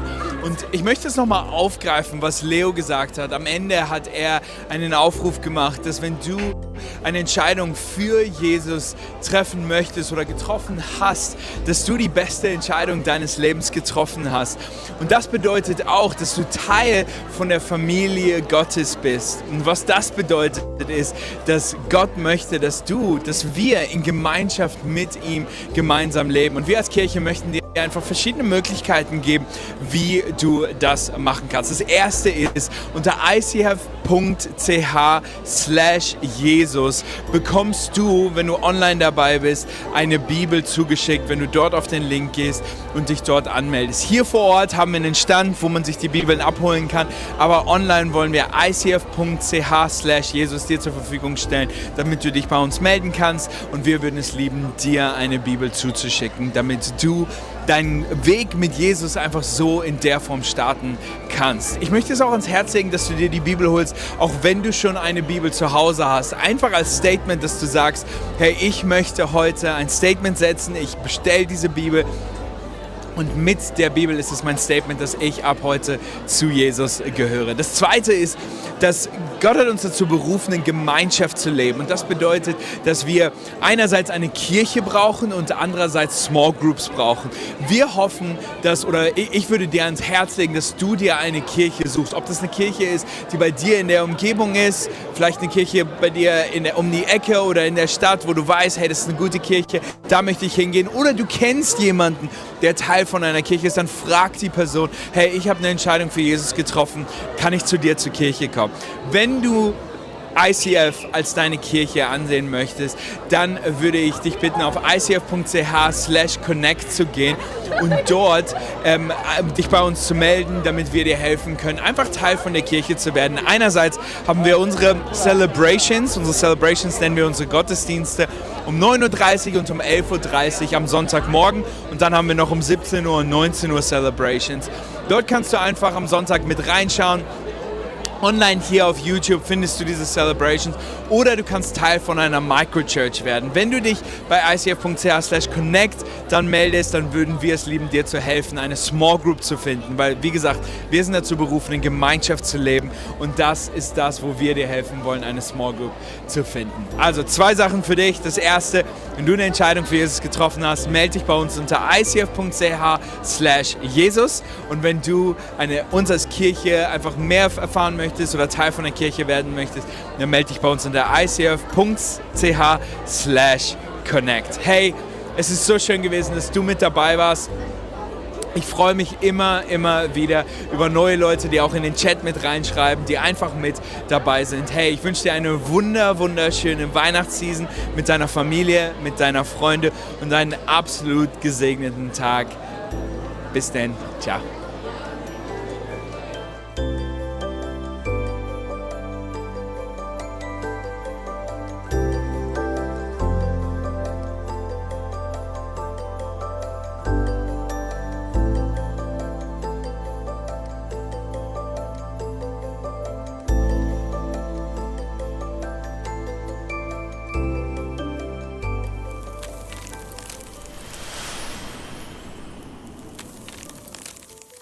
Schön, dass du dabei warst. Ich hoffe, dass die Predigt dir geholfen hat und du viele Dinge auf deinen Alltag umsetzen kannst. Wir würden wirklich gerne mehr von dir erfahren. Vielleicht hast du Fragen, was beschäftigt dich? Dann besuch uns doch auf unserer Homepage icf.ch/connect. Dort erfährst du auch, was uns als Community eigentlich ausmacht. Alles, was du hier siehst, hat zu tun. Viele Volunteers, sie haben ihre Talente investiert, ihre Zeit investiert, auch ganz konkret Finanzen, weil ohne Finanzen ist das alles gar nicht möglich. Ja, und das hier ist unsere Einladung an dich, Teil von diesem Großen zu werden, was Gott tut, auch mit deinen Finanzen, weil es ist so viel Technik, es sind so viele Investments, die wir machen, dass das alles möglich ist, und mit deinen Finanzen kannst du dann einen Unterschied machen. Und noch eine kleine Sache, abonniert den Kanal, macht einen Daumen hoch, schreibt was in den Kommentar rein, weil es wird uns helfen, dass Leute plötzlich von dieser Sendung hören, weil wir wollen ja die beste Botschaft rausbringen an Menschen, die noch nie von diesem Gott gehört haben. Also, bis zum nächsten Mal.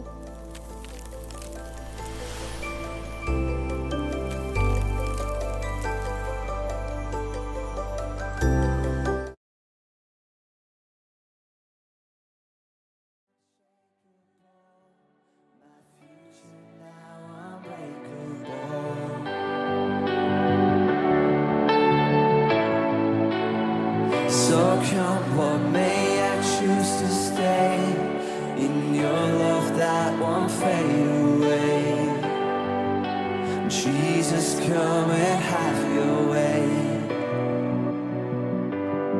Sing it out.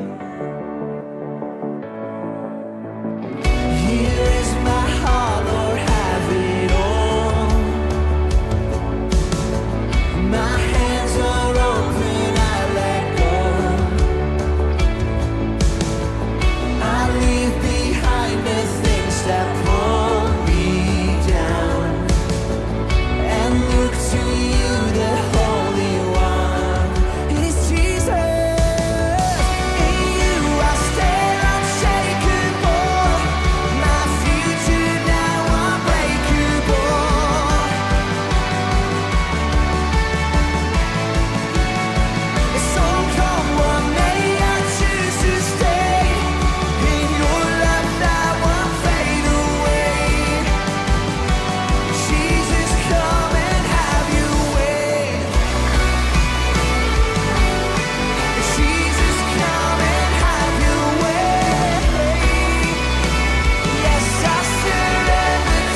now unbreakable.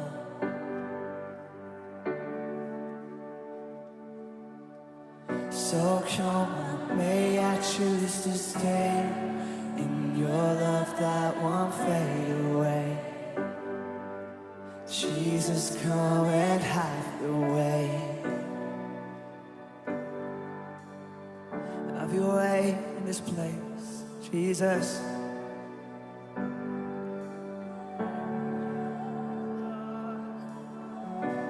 Have your way, Lord God. So come what may, I choose to stay in your love that won't fade away. So come what may, I choose to stay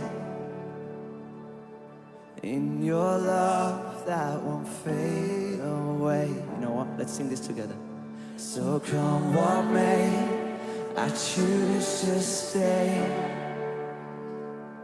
in your love that won't fade away. So come what may, I choose to stay in your love that won't fade away. Even in doubt, sing that. So come what may, I choose to stay in your love that won't fade away. So come what may, I choose to stay in your love that won't fade away. So come what may, I choose to stay.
Einen wunderschönen guten Abend und herzlich willkommen zur Christmas Experience 2025. Hey, so schön hast du eingeschaltet. Bist du mit uns und tauchst du mit uns in die Weihnachtsgeschichte ein? Hey, es ist so genial, dass du heute Abend mit dabei bist. Egal, ob du in einer Microchurch bist, ob du in einer Watch Party bist oder ob du einfach zu Hause auf dem Wohnzimmer, auf dem Sofa im Wohnzimmer sitzt. Mega schön, dass du mit dabei bist. Debbie, mega schön, dass du da bist. Hey Pat, ich freue mich, dass ich das mit dir moderieren darf. Und wir sind ja nicht ganz alleine. Nee, wir haben noch den Dan im Bunde, der ist gerade irgendwo im Haus, aber wir schalten mal gleich zu ihm rüber. Genau. Hey, und wenn du noch nicht in Weihnachtsstimmung bist, dann kann ich dir eins garantieren. Wenn du das Christmas Experience gesehen hast, bist du ganz, ganz sicherlich drin. Absolut. Weil uns erwartet heute ganz viel Freude, Spannung, Tänze, Musik. Gute Musik. Gute Musik. Gute Sehr Tänze. gute Also Musik. wirklich alles, es wird fantastisch werden. Und wir machen es ganz bewusst Anfang Dezember, damit wir einfach in die Stimmung reinkommen und Weihnachten so richtig feiern genießen können. Genau. Vielleicht gibt es auch ein bisschen die Gänsehautmomente. 100%. Sagst du? Vielleicht ich finde es super, dass du eine Gänsehautmomente sagen, weil in der Schweiz sagt man Hühnerhautmomente, Ja, oder? genau, das ist ein Unterschied. Hey, ihr seht, dass hier in der Halle tatsächlich schon einiges passiert, aber der Dan ist tatsächlich irgendwo in der Halle und wir schalten mal rüber zu Dan. Dan, wo steckst du denn gerade? Ja, Pat, ich bin hier oben in der Loft im Weihnachtsmarkt. Natürlich schon die meisten Besucher sind runter in die Halle gegangen. Aber hier oben gibt es so viele wunderbare Stände. Und bei mir ist die Familie Lehmann und Friends und Anhang. Wunderschön. Von wo seid ihr da angereist? Wir sind aus Bern angereist. Da wir letztes Jahr schon mal hier waren wir so begeistert, dass wir noch weitere Personen mitgenommen haben. Sehr gut. Also ich habe gehört, ihr seid zum ersten Mal da, oder? Genau, wir sind zum ersten Mal da, sind ganz gespannt und freuen uns. Auf was freust du dich am meisten vielleicht? Oder sagst du, das bin ich am meisten gespannt drauf? Also ich glaube, die Innovation, die man sieht, die Weihnachtsgeschichte so ein bisschen neu erzählt. Genau, das. Ja, und wir freuen uns einfach auf dieses Erlebnis bei euch, auf die Show, auf die Lichter und die Schauspieler, die Musik, das ist super. Du bist hochschwanger, habe ich gehört. Vielleicht gibt es ein Weihnachtsbaby, gell? Ja, das könnte sein. Ein Geschenk des Himmels auf alle Fälle. Das ist es wirklich. Hey, ich danke euch vielmals. Ist der Punsch gut? Ja, er schmeckt super lecker. Also der Punsch, der gibt es hier oben, ist absolut mein Weihnachtshighlight. Hey, ich danke euch vielmals. Habt ihr kurz Einblick gehalten, seid ihr hier hingereist? Der lange Weg von Bern, gell? Und ich will Bern-Bethlehem hier in die Weihnachtssaal. Das passt. Hey, bald fängt es an, ihr dürft runter in die Halle gehen, noch austrinken, nicht vergessen. Ich wünsche euch eine wunderbare Show. Und hier oben gibt es so viele Essen und das liebe ich immer wieder. Einfach, dass die Leute da vorbeikommen, die kommen früh, gehen spät. Es gibt so viele wunderbare, handgemachte Geschenke. Habt ihr auch schon etwas gekauft? Ja. Ein paar Sachen, ja. Socken für die Geburt, fürs Wochenbett und Geschenke für unsere Freunde. Geschenke von unseren Freunden, wunderbar. Also, ich gebe zurück zu dir, Pat und Debbie. Hey, so genial, was wir alles an Angeboten hier in der Halle haben. Aber Debbie, du bist jetzt schon seit mehreren Jahren dabei als Online-Host, als Zuschauer, sogar als Artist bist du mit dabei. Erzähl uns doch mal jetzt gerade kurz vor der Show, wo stehen die Leute denn gerade? Also die mitspielen, die Artisten. Also ich denke mir, das wird jetzt so eine ganz leicht vorfreudige, nervöse, kribbelige Stimmung. Okay, und spannend. was spannend ist, ich meine, hier draußen ist es laut, aber da hinten ist jetzt absolute Ruhe. Wirklich, das ist so, ja, weil da wird wirklich dunkel gemacht. Zuerst hat man einen Huddle, kommen nochmal alle zusammen, man betet nochmal zusammen und danach ist wirklich Fokus.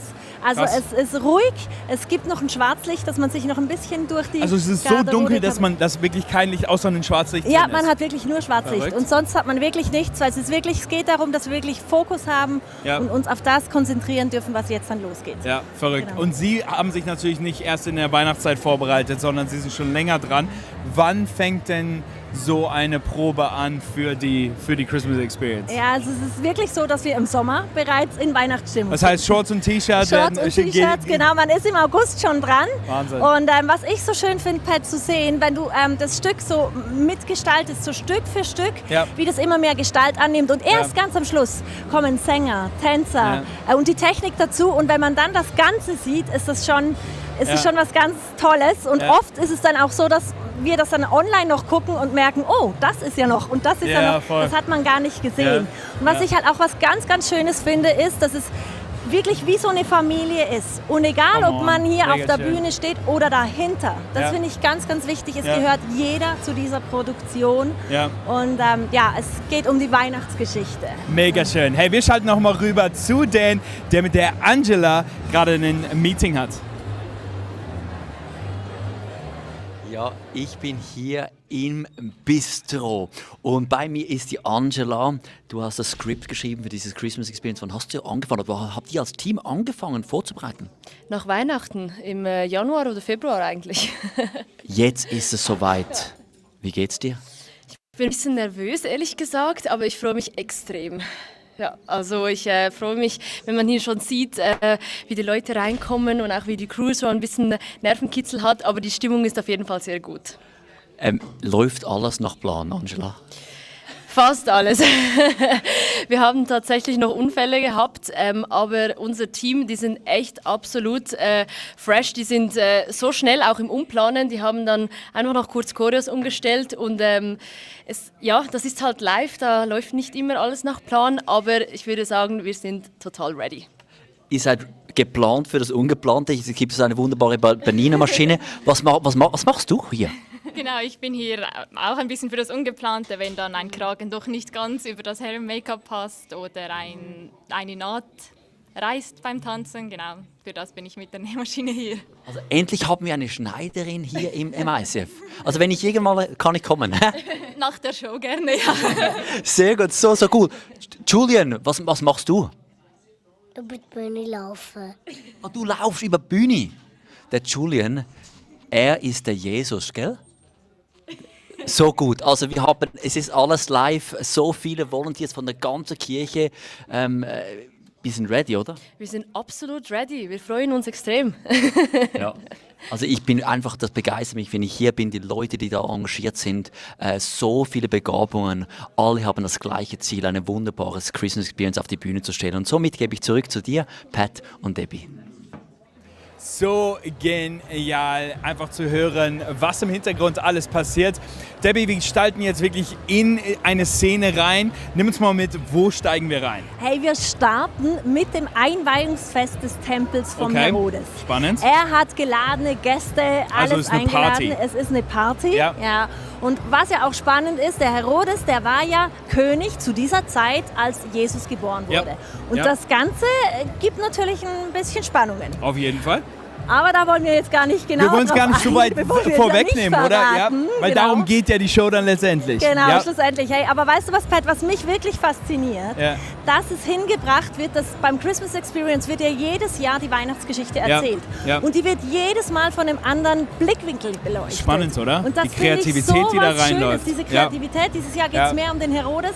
Und trotzdem ist es so, dass es dann schlussendlich immer so ist, dass es persönlich berührend ist und auch in die heutige Zeit wieder passt. Hundertprozentig. Und hey, es geht tatsächlich um Jesus, um das, was er heute tun möchte. Und egal, ob du an Gott glaubst oder nicht an ihn glaubst, er möchte heute etwas tun durch diese Show. Und da möchte ich dich einfach herausfordern. Sei einfach offen dafür, für das, was Gott einfach tun möchte. Und hey, so wie es aussieht, kriegen wir gerade ein bisschen Besuch von jemandem. Wen haben wir denn da? Ist das einer? Hi, ich bin Mimi. Du bist die Mimi, okay, sehr schön. Avi, sehr schön. Ich glaube, das ist jemand, der hat das... Ja. Hey, seid ihr Hirten, oder? Ja. Für die Tempeleröffnung hier. Für die Tempeleröffnung seid ihr, okay? Jetzt wird's ganz, ganz spannend. Ich habe gehört, wir schalten gleich direkt dort mit rein, wo die Tempeleröffnung stattfindet, oder? Was das heißt? Da werden wir reinschalten, aber wisst ihr was? Wir sagen euch Tschüss. Ja, ist doch gut. Ups. Hey, und das ist unser Stichpunkt. Wir werden uns langsam auf den Weg machen und runtergehen von der Bühne und den Darstellern tatsächlich die Bühne überlassen, oder Debbie? Ja, so ist es. Hey, und dir will ich einfach sagen, mach dich ready, entspann dich, genieße das, was jetzt kommt. Yes. Vielleicht hast du irgendwo eine Kuscheldecke oder irgendwas Warmes.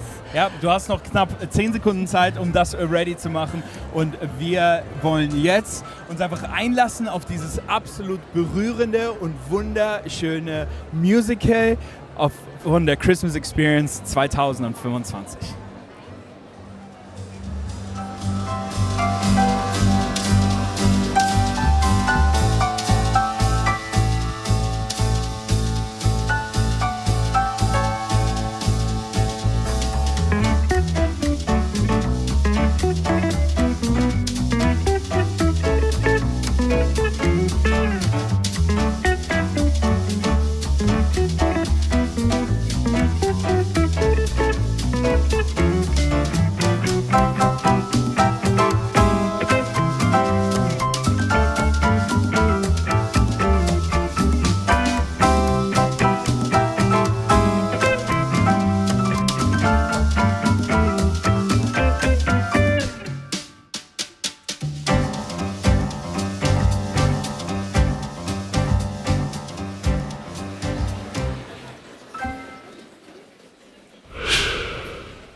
Sehr verehrte Gäste, herzlich willkommen im Palast von König Herodes zur größten Feier des Jahres.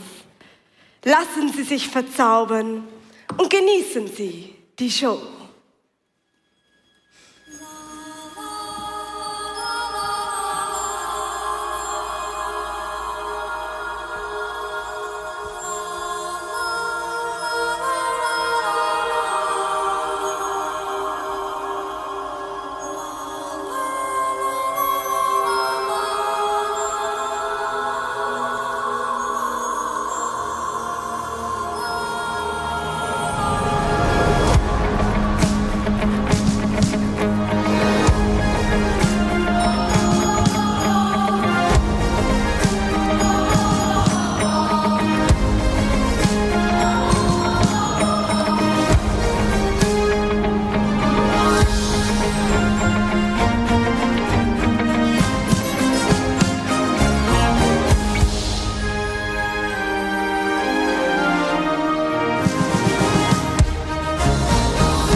Unser König Herodes. Liebe Festgemeinschaft, was für eine Ehre. Was für eine Ehre.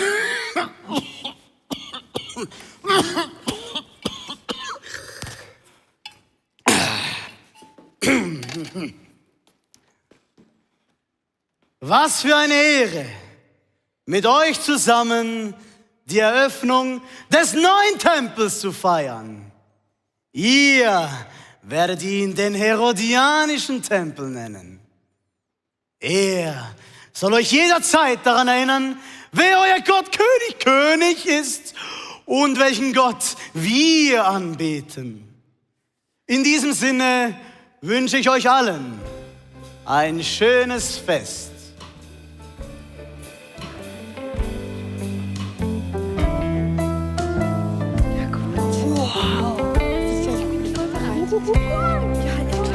Enchanté! Ja, komm, ja, geh darüber. Ich hab alles im Griff. Halt! Nicht weiter.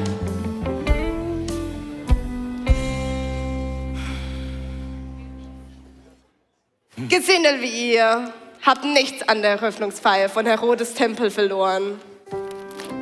Gesindel? Wir sind kein Gesindel. Nein. Wir sind Hirten. Oh. Wir stehen auf der Liste. Ja. Deborah und Nathanael. Genau.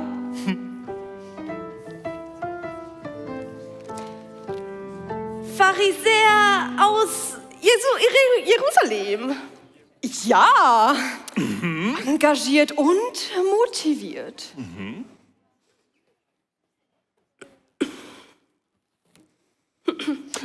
Wir setzen eher so auf Pharisäer Streetwear. Secondhand und nachhaltig. Voll im Trend zurzeit. Und total volksnah.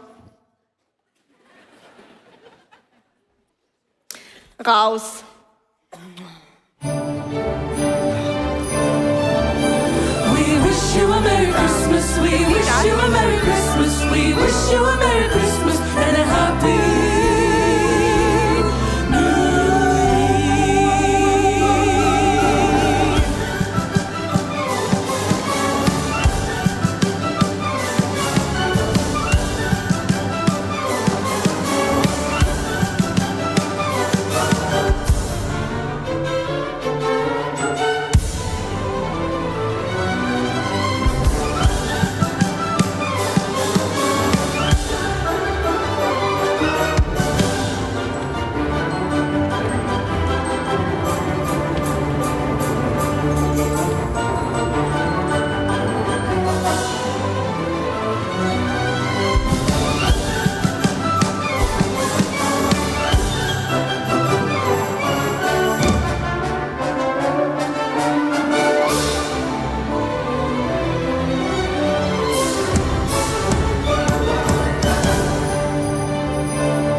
Der Prophet Jeremia hat geschrieben, ein Nachkomme von König David wird kommen.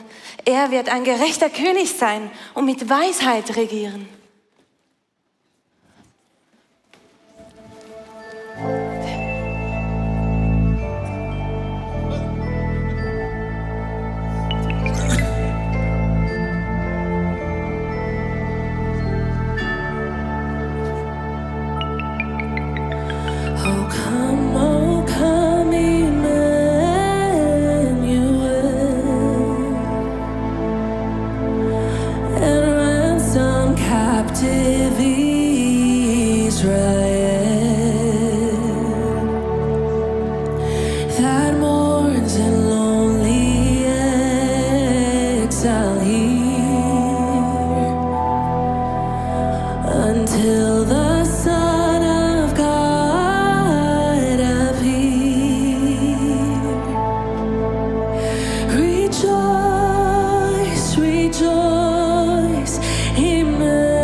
Und der Prophet Micha hat gesagt, er wird sich um sein Volk kümmern wie ein Hirte.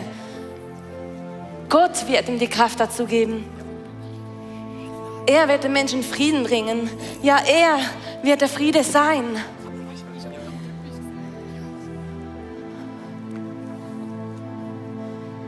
Und Zacharia prophezeite, der neue König wird euch die Rettung bringen. Er wird auf einem Esel reiten. Esel? Ein König kommt doch auf einem Pferd. Ja, doch er ist ein demütiger König und er kommt, um zu dienen. Kommt mit. Ja, erzählt es allen.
Mutter, von welchen Prophezeiungen sprechen Sie? Das passiert, wenn Menschen ihren Platz vergessen.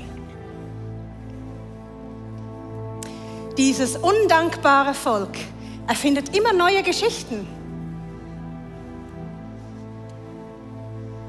Dabei solltet ihr lieber zufrieden sein mit dem, was ihr habt. Alle bekommen, was sie verdienen. Entschuldigung. Diese Unruhen werden bald vorbei sein. Oh. Geh zu unserem König und sorge dafür, dass er wieder gesund wird. Und Rina, kein Wort von den Prophezeiungen.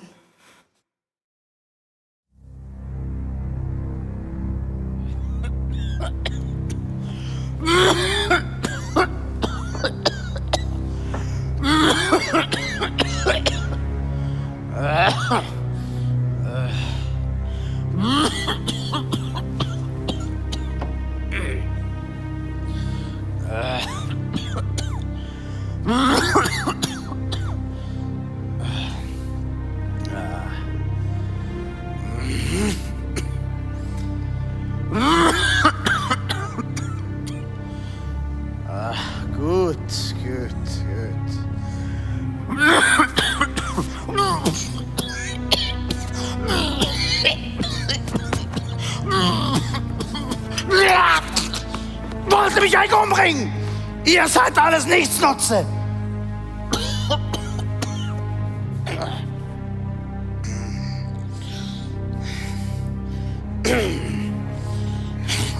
Fass mich noch einmal an! Ich bring dich um!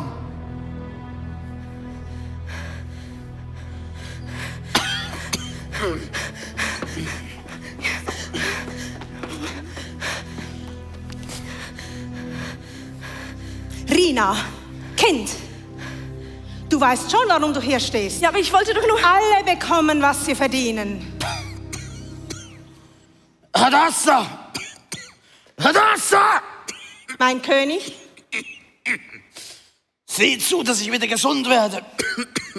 Koste es, was es wolle. Wir haben alle Medizin gekauft, die wir konnten. Aber die Staatskassen sind leer. Die Tempeleröffnung war teuer. Dann füllt die Staatskassen wieder? Jawohl, mein König.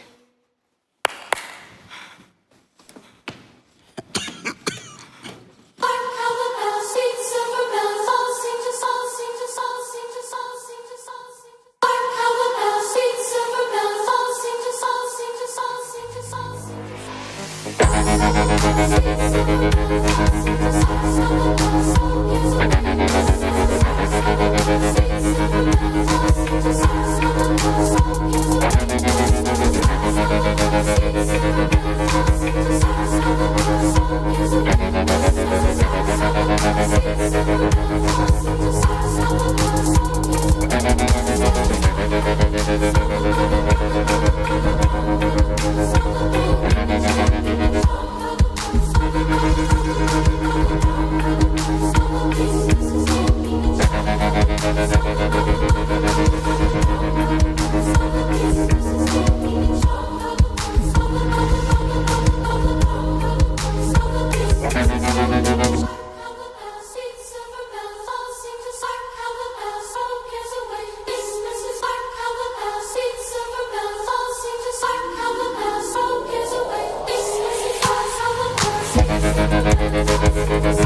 Komm, steh auf. Mann!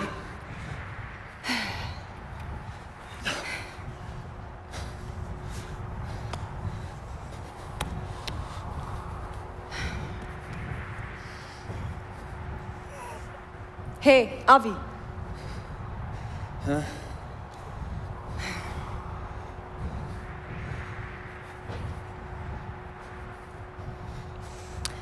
Ich sehe etwas, was du nicht siehst, und das ist weiß.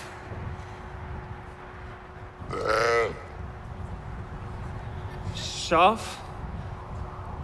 Ja.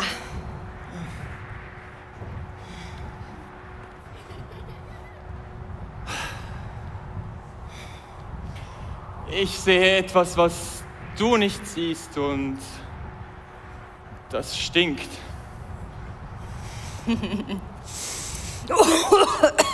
Geht's? Auch das Schaf, Mann. Okay. Ich sehe etwas, was du nicht siehst, und das ist...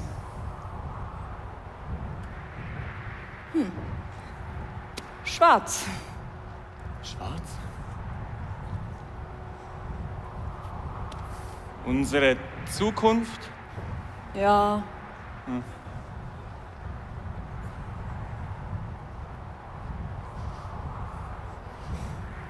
Oder deine Zähne.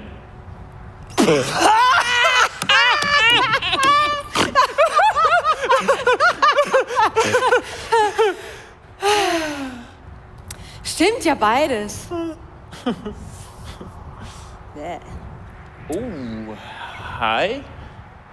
Keine Ahnung, wer du bist, aber setz dich doch zu uns.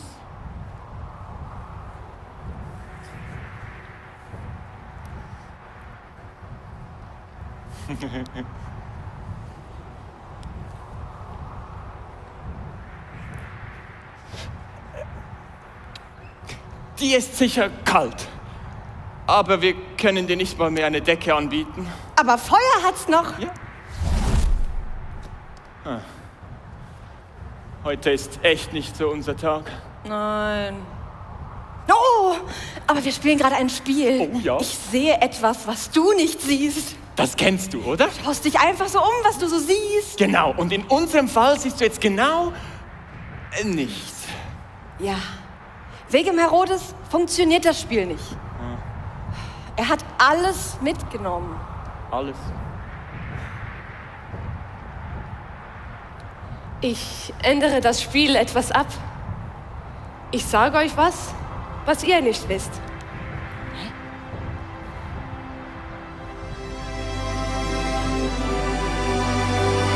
Joy to the world, the Lord is come. Let earth receive her King. Let every heart prepare Him room. And heaven and nature sing. And heaven and nature sing.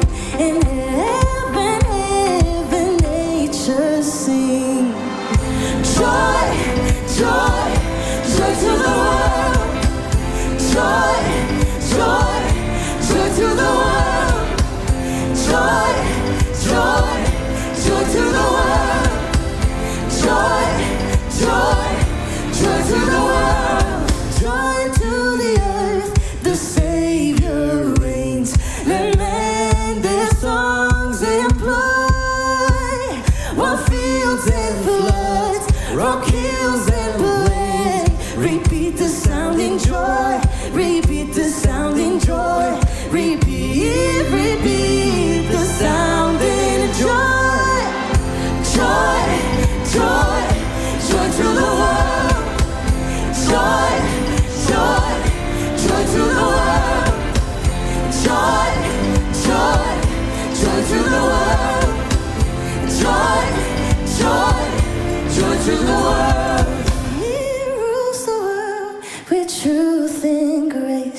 His love and wonders of His love and wonders of His love and wonders of His love. Joy, joy, joy to the world. Joy, joy, joy to the world. Joy, joy, joy to the world. Joy, joy, joy to the world. Joy, joy, joy to the world. Joy, joy, joy to the world. Joy, joy, joy to the world. Joy, joy, joy to the world.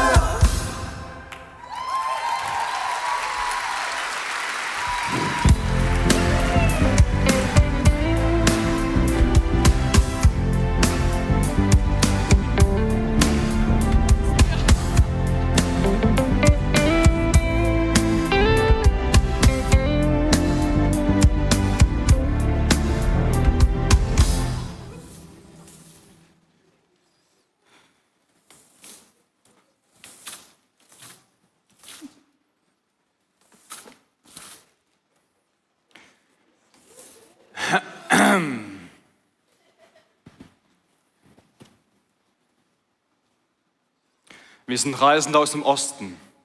Wir folgen einem Stern, der die Prophezeiung erfüllt. Die Prophezeiung von einem neuen König, einem Kind. In den alten Schriften steht, dass er aus Judäa kommt. Darum sind wir hier. Woher haben Sie das? Ich habe das schon mal gehört. Ja, das ist hier.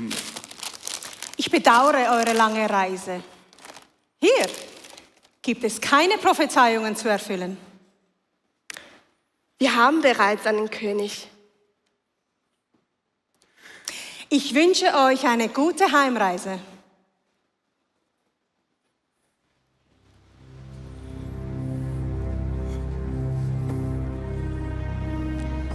Ein neuer König, Mutter von...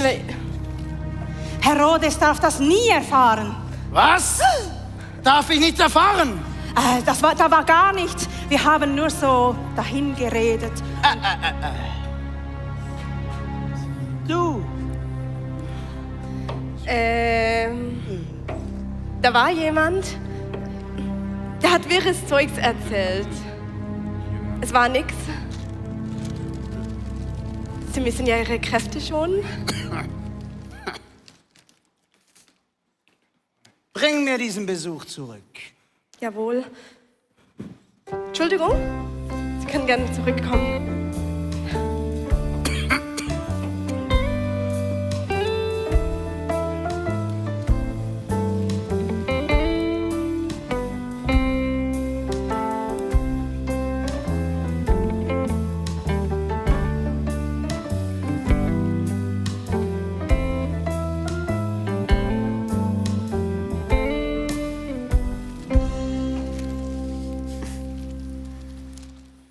So. Ihr sucht nach einem Kind. Dieses Kind wird ein König, der Gerechtigkeit bringt. Wir leben doch in einer gerechten Welt. Jeder bekommt, was er verdient.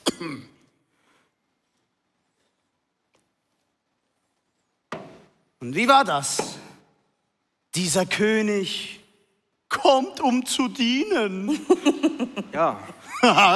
Was soll denn das für ein König sein? Wahrscheinlich wäscht er seinen Untertanen auch noch die Füße.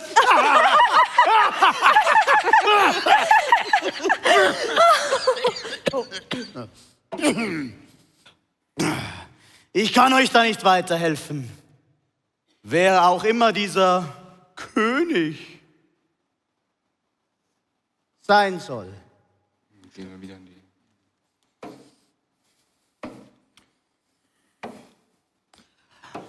Aber ich bin daran interessiert, ihn kennenzulernen. Es ist schon spät. Ruht euch noch ein wenig aus und wir sprechen morgen weiter.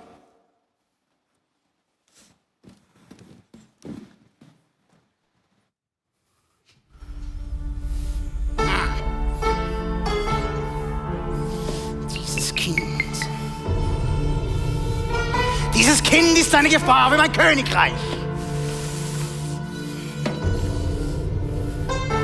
Ich brauche einen Spion. Dieser Spion wird die Weisen morgen begleiten. Diese Person wird das Kind finden und mir melden, wo es ist. Haha. Ja.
Meine Dienerin wird euch begleiten. Mach unseren König und mich stolz.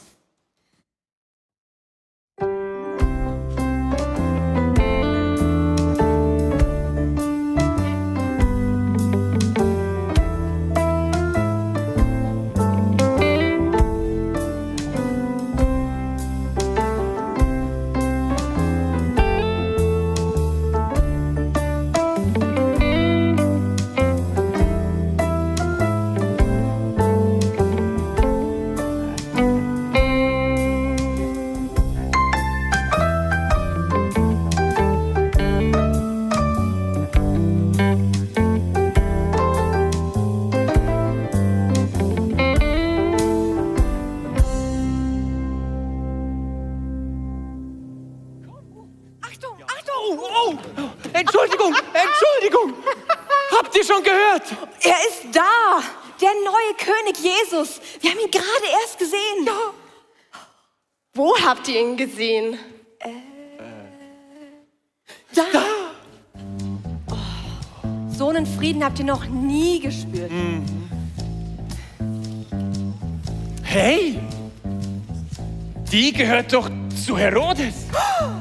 Stimmt! Du warst doch letztens noch bei uns Steuern eintreiben. Ja. Oh, da muss ich dich aber enttäuschen. Beim neuen König gibt's gar nicht so viel mitzunehmen. Warte mal, das stimmt gar nicht. Stimmt. Aber nicht das, was man erwartet hätte. Auf jeden Fall. Die freuen sich bestimmt, wenn ihr vorbeikommt.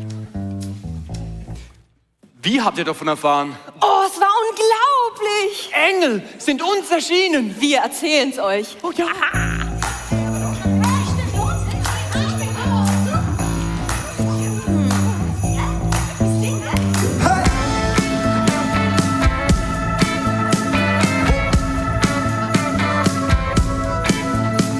While shepherds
Da vorne ist es.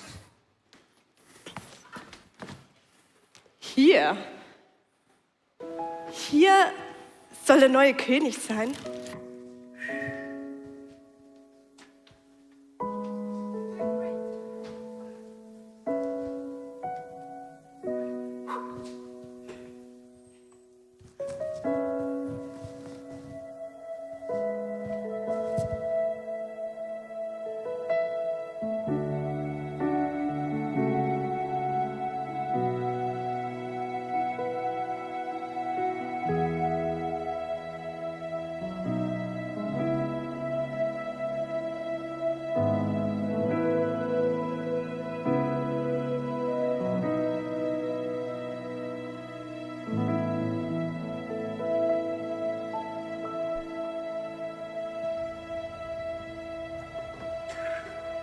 He is born, he is born, the Son of God has come to dwell, the King of kings and Lord of lords, Emmanuel.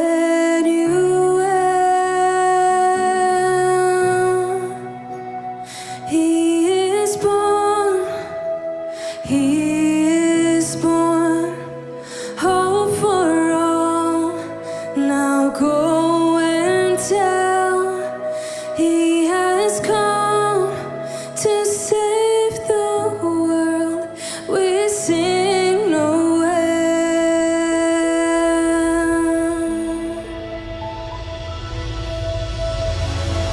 And let us all with one accord sing praises to our heavenly Lord that have made heaven and earth.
Kehrt nicht zurück zu Herodes. Reist nach Hause.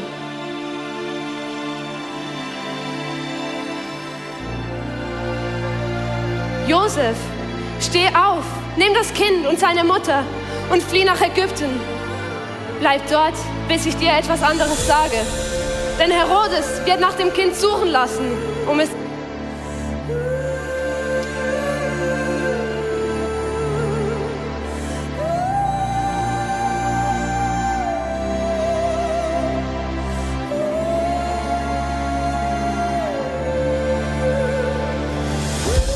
Der neue König wird euch die Rettung bringen.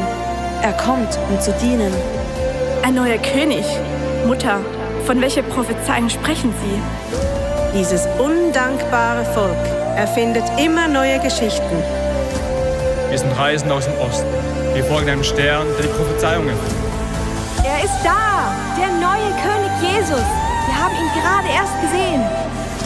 Engel sind uns erschienen. Dieses Kind ist eine Gefahr für mein Königreich. Ich brauche einen Spion. Mach unseren König und mich stolz.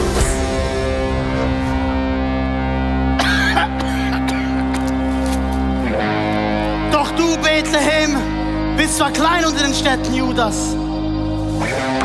Doch aus dir soll einer kommen, der über ganz Israel herrschen soll.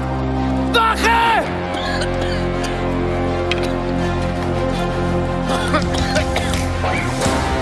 Los! Tötet alle Jungen in unter 2 Jahren in ganz Bethlehem! Los!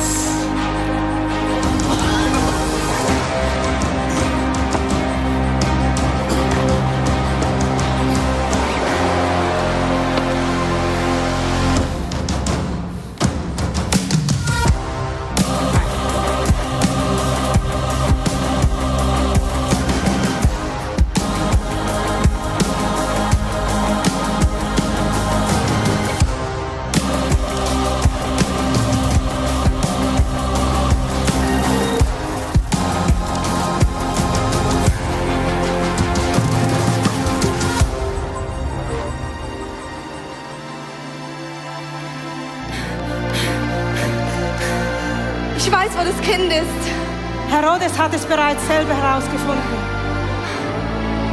Die Prophezeiung endet heute Nacht.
Josef, nimm das Kind und seine Mutter und kehr zurück in das Land Israel. Denn die, die das Kind töten wollten, sind tot.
Könige kommen und gehen. Herodes hat bekommen, was er verdient. Sein Sohn wird der neue König werden und unser Leben geht weiter wie bisher.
Hey, was ist da los?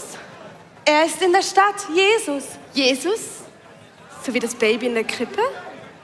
Er ist das Baby in der Krippe und er zieht die Menschen in Scharen an. Jesus wurde doch damals umgebracht. Und mit ihm starb auch die Prophezeiung. Eine göttliche Prophezeiung kann niemals von Menschenhand zerstört werden. Jesus lebt und er dient den Menschen. Er spricht von Respekt und von Gerechtigkeit. Er liebt alle Menschen. Und er heilt sogar Kranke. Kommt mit, ihr müsst das unbedingt sehen.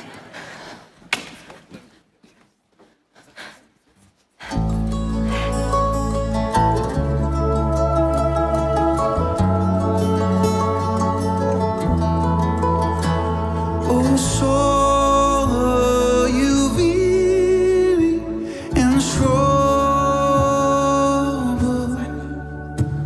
No light in the darkness you see.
Diener. Ich bin nicht gekommen, um mich bedienen zu lassen, sondern um dir zu dienen. Und euch allen.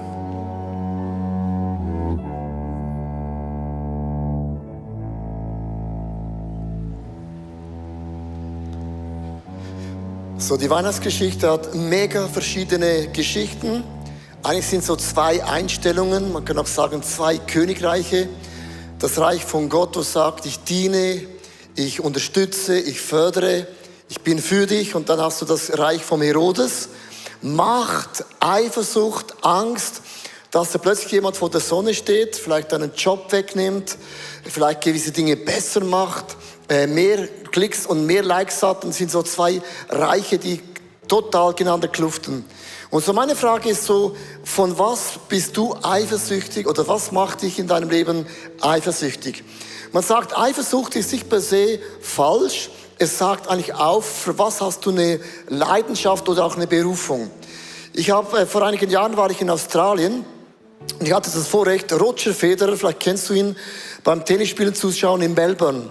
Bevor Roger Federer auf das Court kam, hat der Mann gesagt, Standing Ovation, ist das ganze Stadion aufgestanden, ich auch in Australien. Und da hat er gesagt, bevor er reinkommt, möchte ich euch alle Titel vorlesen, wo er gewonnen hat. Und das hörte nicht mehr auf. Und ich bekam so Gänsehaut und habe gedacht, wow, krass, Roger Federer, das ist ein Ehrenmann, das ist ein krasser Typ. Und ich hatte nicht ein bisschen Neid oder Eifersucht, weil er spielt Tennis, ich nicht. Ein anderer Freund von mir wurde in der Schule befördert. Er wurde so Schulvorsprecher. Und ich habe gedacht, wow, krasser Job für dich. Ich war nicht neidisch, nicht eifersüchtig, weil es ist nicht mein Ding. Dann habe ich angefangen, Gitarre zu spielen. Ich habe mir meine Haare lang wachsen lassen. Habe eine rote Gitarre gekauft, habe nach 6 Jahren den Wunsch gehabt, ich möchte gerne Berufsmusiker werden. So, ich möchte eine Band machen, die erfolgreich ist. Da gab es noch kein AI. Und dann mein bester Freund hat nach 2 Monaten frisch Gitarre gespielt, besser gespielt als ich nach 6 Jahren. Und da hörte der Spaß auf. Das heißt, wenn Menschen in deiner Leidenschaft plötzlich etwas besser machen, dann klopft die Eifersucht an. Dann klopft der Neid an. Bei Herodes war gewesen, ich bin der König und es kommt ein neuer König und das geht gar nicht. Also du merkst, Eifersucht hat ihm zu tun, für was du eine Leidenschaft. Es gibt so 4 Punkte, wie man Leidenschaft ganz einfach auch eliminieren kann. Man kann das positiv drehen. Das erste ist, man muss Stopp sagen. Weil wenn du nicht Stopp sagst und du eifersüchtig wirst, wirst du Dinge sagen, die du bereust. Du wirst Menschen ausgrenzen, die es nicht verdient haben. Und der Herodes hatte Angst und er hat, muss man vorstellen, alle Kinder, die 2 Jahre alt gewesen sind, in Bethlehem und der ganzen Umgebung, alle umgebracht. Das ist die Kraft von Eifersucht. Jetzt sagst du, ja gut, ich bin ja nicht Herodes. Das stimmt. Aber alle tragen den Geist von Herodes in unserem Herzen. Ich lese euch einen Bibeltext vor, um euch das zu zeigen, was ich mit dem meine. Und zwar in Jakobus 4, Vers 11 heißt es, redet nicht schlecht übereinander. Das machen wir ja nicht, oder? Jetzt achte mal, wenn du in deiner Arbeit bist, in der Pause. Über wen sprichst du? Chef, dein Arbeitskollege, und du jammerst eine Viertelstunde, dass die Pause gar nicht so lange, sollte länger sein. Das heißt, wir haben eine Tendenz, dass wir über Menschen heranziehen und sagen, ja, der ist doch nicht so gut und der ist doch nicht so erfolgreich und schau mal seine Haare an, seine Kleider an, seine Größe an, schau mal seine Frau an. Wenn du böse sein willst, schau mal seine Mutter an. Achte mal, wir machen Menschen immer mega klein und du wirst dabei größer. Was wir oft betreiben, spreche auch zu mir selber, ist ein Rufmord. Dass wir Dinge über Menschen sagen, Gerüchte in die Welt setzen, die gar nicht stimmen. Also wenn der Geist für Eifersucht anklopft, dann sag, halt, stopp. Diese Türe mache ich nicht auf. Der zweite Schritt ist, dass du ganz kurz mal überlegst, was ist der Spiegel? Was spiegelt sich dann bei mir? Und ich sitze da auf dieser Krone, ist das Reich Gottes. Stell dir mal vor, wenn du Eifersucht bekommst, stell dir die Frage, was triggert mich? Was löst die Person aus? Was hat er, sie, was ich gerne hätte? Warum? Wieso? Oder wie sieht Gott mich? Was hat denn Gott mit meinem Leben vor? Weil Menschen, die was triggern, sind ja nicht das Problem die Menschen, sondern was ist in mir drin, ist das Problem. Und du sagst, halt, stopp, hast einen coolen Kopf. Aber dann die Frage, was triggert mich denn ganz konkret? Der dritte Schritt, wo man unternehmen kann, ist, dass man den Schmerz fühlt. Man muss den Schmerz fühlen, bevor Gott was heilen kann. Und das heißt, wenn du eifersüchtig bist, im Falle wie von Herodes, kommt die Frage, warum, wieso, wozu? Und es kann sein in deinem Leben, dass dein Vater, deine Mutter nie dir einen Wert gegeben hat, dass du wertvoll bist, dass du einzigartig bist. Du wurdest nie gelobt. Aber es gibt auch die anderen von uns, du wurdest nur gelobt. Und denen muss man sagen, komm mal runter. Nicht jede Person gibt einen Like, einen Doppel-Like, einen Doppelklick. So, sondern man muss das spüren, was abgeht. Und ich habe da in meinem Leben so eine Sache erlebt, wo meine Mutter, es gab ein Haus, und zwar, es gibt das Städtchen Werdenberg. Man sagt, es ist die kleinste Stadt der Welt. Und es gab ein Haus. Und wenn wir da am Sonntag spazieren gegangen sind, haben wir jedes Mal halten müssen. Und jedes Mal hat meine Mutter gesagt, halt, stopp. Ich möchte was vorlesen. Ich sagte, ja Mami, ich weiß, was das meinst. Ich weiß, was da drauf steht. Sagt, nein. Ich möchte euch das einmassieren, dass ihr nie vergesst. Und auf diesem Haus im Werdenberg steht, und ich lese es euch übersetzt vor, es ist ein bisschen in der Sprache. Du stehst vor diesem Haus und dann steht die Frage, das Haus gehört mir und doch nicht mir. Vor mir war einer da, der wohnt aber auch nicht mehr da. Nach mir zieht ein anderer hinein, muss aber eines Tages auch ziehen. Sag, lieber Freund, wem gehört dieses Haus? Und wir standen immer da, und ich habe die Geschichte gekannt, sagt meine Mutter, hör gut zu. Alles, was du hast, ist ein Geschenk. Dir gehört gar nichts. Nicht mal dein Talent konntest du aussuchen, nicht mal deine Haarfarbe. Und meine Mutter hat ihm gesagt, lasst euch den Erfolg nie in den Kopf steigen und die Niederlage nicht in euer Herzen sinken. Alles, was ihr seid, ist ein Geschenk Gottes. Mit anderen Worten, wer kommt schon auf die Idee, sich in der Eifersucht auf andere Menschen zu schauen, auf das, was du nicht hast, statt auf das zu schauen, was du bist? Und ich habe dieses Haus immer vor meinen Augen, wenn die Eifersucht klopft auch bei mir an. Sag, halt, stopp. Wieso triggert mich das? Und dann denke ich an dieses Haus in Werdenberg, dass ich eines Tages von hier gehe und ich werde nichts mitnehmen. Ich möchte enden mit dem Unterschied vom Herodes zum Reich Gottes, von Konkurrenz zum Königreich Gottes Mindset. Herodes dachte, es gibt nur einen König. Aber Gott sagt, meine Krone ist so groß, so rutsch mal auf die Seite. Es hat noch mega viel Platz noch für andere. Es heißt in Philipper 2, Vers 3, weder Eigennutzen noch Streben nach Ehre soll euer Handeln bestimmen. Im Gegenteil, seid bescheiden und achtet den anderen höher als euch selbst. Das geht dann bei der Eifersucht nicht, oder achte ich mich höher als den anderen. Ich möchte mit einem Bild enden, was mir in meinem Leben hilft. Mir helfen so Bildern. Und zwar das Reich Gottes. Gott denkt in Teams. Niemand von uns kann etwas alleine erreichen. Und zwar die Gänse fliegen in der V-Formation. Und einer ist ja ganz vorne. Und dann sind hinten die anderen Gänse im Windschatten, wie bei der Tour de France. Und ganz hinten ist einer auch alleine. Und die Gänse, die motivieren sie so.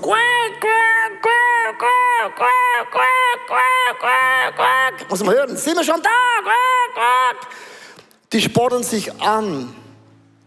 Gänse sind nicht eifersüchtig, ob du vorne oder hinten bist. Die Gänse sagen, wir wollen zusammen das Ziel erreichen. Und irgendwann muss die Lead ganz vorne geht nach hinten und eine andere Person übernimmt. Und immer wenn du Gänse siehst, denkst du immer, ich mag jetzt vielleicht die berühmteste Person sein, ich bin ganz oben. Aber irgendwann bist du zuhinterst. Und so sieht Gott sein Königreich. Dass jede Person im Windschatten vorne oder hinten sagt, wir feuern uns an, statt über andere zu sprechen. Ich möchte dich einladen in einem Gebet. Ich kenne nicht dein Herz, ich kenne nicht deine Situation, ich kenne mein Herz. Aber ich merke, das Thema Eifersucht beim Herodes ist schlimm, weil wir dann Menschen wehtun, die können gar nichts dafür. Wir Dinge sagen, Dinge tun, die sind wirklich zerstörend. Ich habe ein Gebet aufgeschrieben, du kannst auch lesen auf der LED-Wand, wo es heißt, lieber Jesus, danke, dass du mich besser kennst als jemand auf der Welt. Ich bringe dir meine Eifersucht und ich möchte dich bitten, dass deine Liebe und Mitgefühl mich bestimmt. Ich lade dich ein, das zu fühlen in mir, was niemand fühlen kann. Ich möchte dich bitten, dass du mich gebrauchst und dass ich für immer dir gehören möchte. Wenn du gerne das Gebet mitbeten möchtest oder sagst, ich brauche wirklich einen Change, dann lade ich dich ein, dann ganz kurz deine Augen zu schließen, wenn du willst, und dieses Gebet mit mir zu beten. Dann sag, lieber Jesus, danke, dass du mich besser kennst als irgendjemand auf dieser Welt. Ich bringe dir meine Eifersucht. Und ich möchte dich bitten, dass du sie mit deiner Liebe, mit deinem Mitgefühl ersetzt.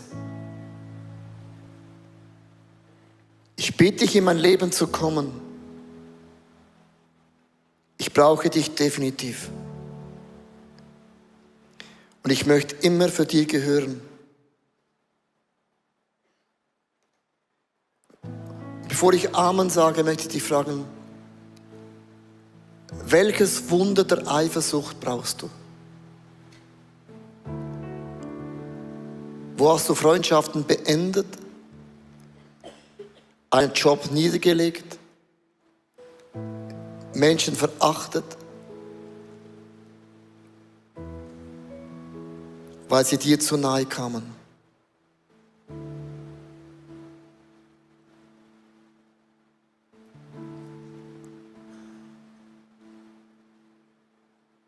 Und Gott, du hörst meinen Schrei. Du kennst meinen Rufmorden. Und ich bin dir dankbar, wenn ich Amen sage, dass du diese Dinge wiederherstellst in mir, die ich selber nicht mehr wiederherstellen kann. Und wir sagen Amen. Amen heißt, so sei es und Gott möge Dinge wiederherstellen, die durch Eifersucht wir so richtig verkackt haben. Ich liebe Weihnachten, weil es ein Fest der Hoffnung, dass nichts bleiben muss, wie es ist, sondern Gott kann in einem Glimps Dinge nochmals verändern. Amen.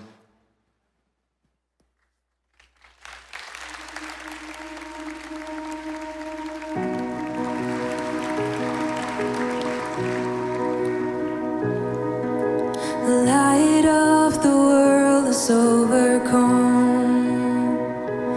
Every darkness and fear inside our hearts. You left heaven to bring amazing grace, and we will bring you praises.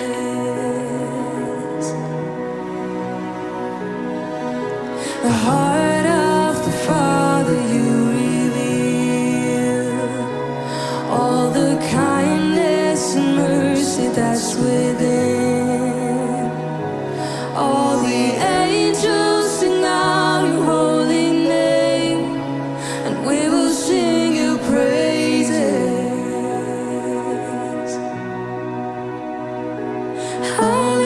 Hallelujah, we will sing. Hallelujah to the King, Light of the world, Emmanuel.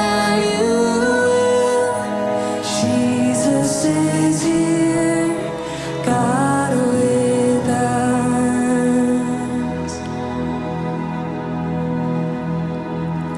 The heart of the Father you reveal, all the kindness and mercy that's within. All the angels sing out your holy name, and we will sing your praises, highest praises. Hallelujah,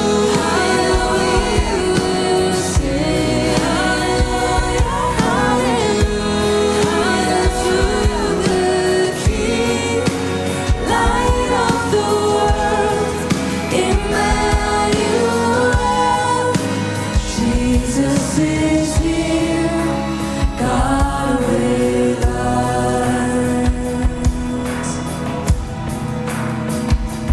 Hallelujah,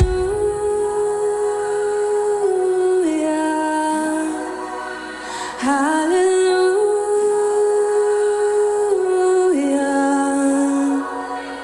hallelujah. Jesus is here, God with us.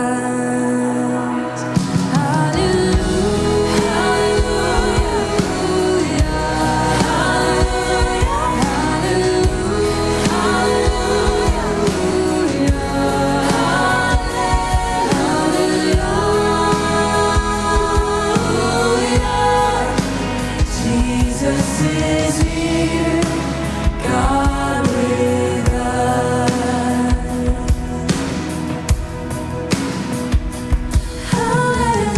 Hallelujah, we will sing. Hallelujah to the King, Light of the world, Emmanuel. Jesus is here, God with us. Jesus is here, God with us.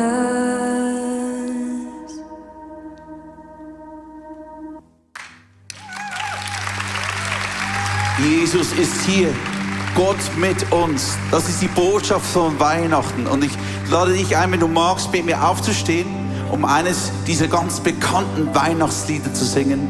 Stille Nacht, heilige Nacht, wo wir daran denken, dass Gott auf Erde gekommen ist zu dir und zu mir. Stille Nacht.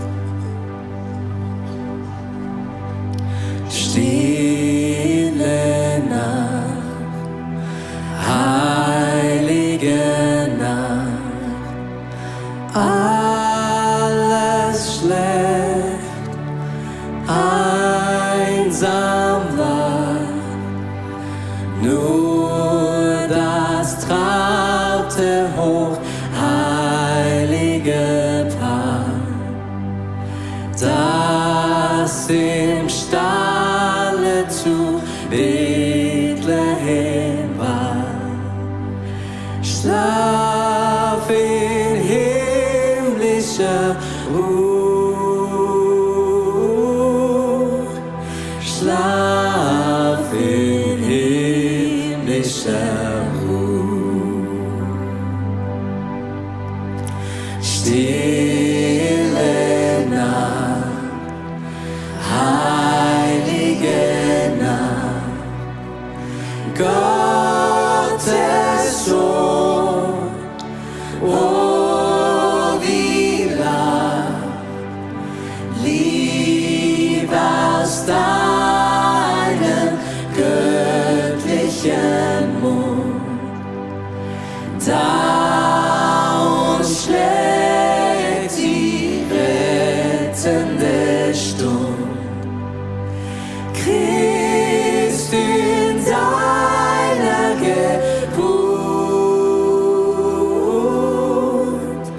Christ in deiner Geburt. Stille Nacht, heilige Nacht, Hirtennest, kundgemacht durch der Engel, Halleluja, tönt es laut von fern und nah. Christ der Retter ist da. Christ der Retter ist da. Christ der Retter ist da. Christ der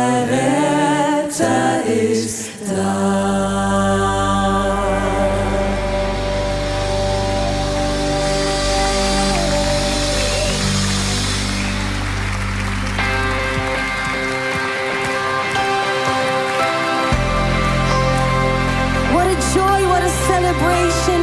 Jesus Christ, the King is here. Du bist würdig, Jesus, alles Lob gehört dir. Come on.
Habt ihr schon gehört? Er ist da, der neue König Jesus. Er hat uns allen den Frieden gebracht. Dieses Kind wird ein König, der Gerechtigkeit bringt. Jesus ist nicht gekommen, um sich bedienen zu lassen, sondern um uns allen zu dienen.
Come on! Woohoo!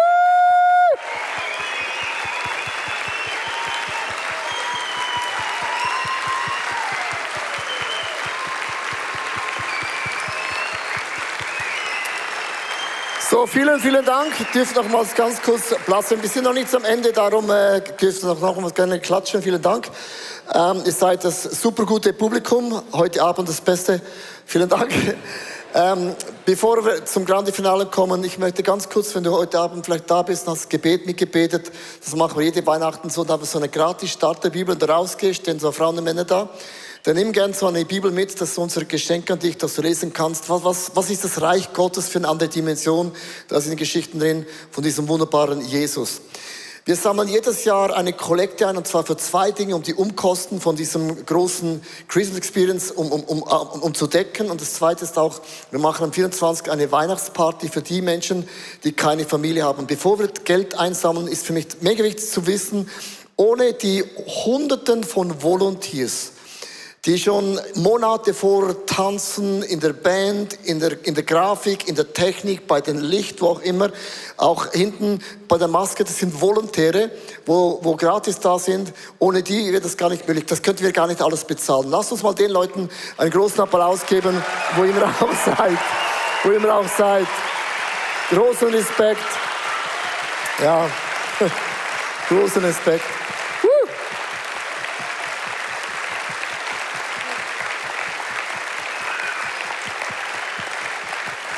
So, vorhin hat mir jemand gesagt, aus dem Tanzteam, ist es nicht krass, was wir hinkriegen mit Volontär. Das ist unsere Church. Das sind Menschen, die da in der Kirche sind, was sich entwickelt haben, Talente und Fähigkeiten. Und dann das zu sehen, ist schon einfach beeindruckend, wenn Menschen sich hineingeben. Ganz kurz, dass ein Video siehst, für was sammeln wir das Geld. Wir haben einen kurzen Clip, dass du weißt, was wir am 24. Dezember konkret machen für die Menschen, die keine Familie haben.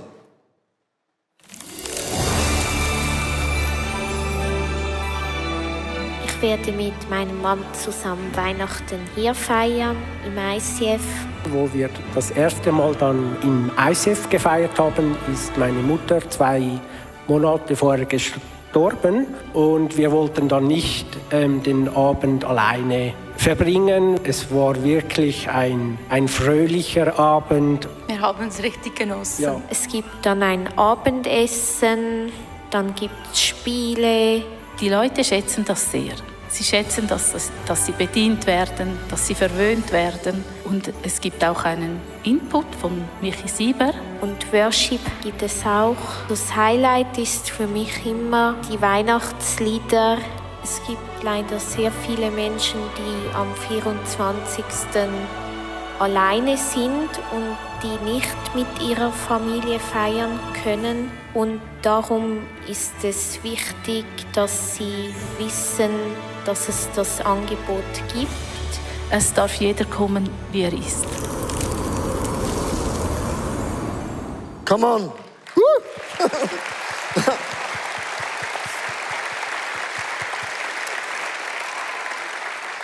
So, was mich wirklich beeindruckt, die gleiche Leidenschaft und Qualität, die du jetzt auch bei diesem Christmas Show siehst, ist das gleiche auch am 24. Du siehst einfach, was wir hinstellen an Essen, Getränken, an Leidenschaft, auch in der Volontäre, die das machen.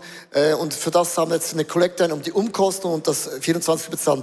Es gehen so Becher durch dir rein, du kannst einen Silberbarren gerne da reinlegen oder ein Cash. Wenn du ein Smartphone hast, ganz kurz, kannst du einen QR-Code ganz kurz anschauen. Du kannst nicht direkt auf Twinten. Du musst jetzt den QR-Code und dann sagt er, es gibt einen Twint.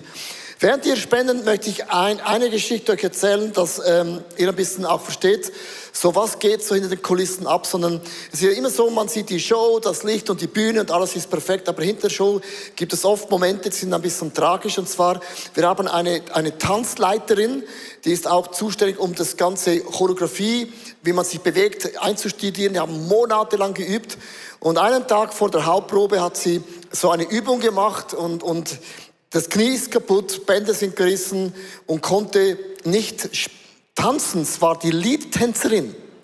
Einen Tag vor der Hauptprobe. Super cool, oder? So, dann sitzt das Team zusammen und sagt, wie kann man das lösen? Wer könnte tanzen? Und ich habe gewusst, das bin ich nicht. Also Break-Tanzen kann ich gut. Ich kann auch den Büssel bauen, weil du einen Bauch hast, kannst du einmal putzen und das ist wie eine Bowlingkugel. Aber dann hatten wir alles umstellen müssen und das ist für mich so krass, wie ein Team oft sehr schnell umändern muss und nach außen sieht man das nicht, sondern alle tanzen, alle im Takt und alles ist perfekt. Und solche Geschichten zeigen mir immer wieder auf, wie krass ist das Team hinter den Kulissen, die Dinge nochmals in Ordnung bringt, dass man von außen dann keine Ahnung hat. Und ich möchte ganz kurz einfach der Person, die so lange mitgearbeitet hat, getanzt hat, geprobt hat, Choreografie gemacht, lass uns der Person einfach mal einen Dankesapplaus geben. Danke vielmals, sorry, dass du nicht auf der Bühne sein kannst. Ist hart. Come on. Ja. Das sind die Geschichten, die es gibt, genau. Aber ich generell finde Weihnachten super, oder? So, lasst uns noch mal so richtig Weihnachten feiern. Wer möchte noch Weihnachten feiern? Komm mal. Ja, Weihnachten.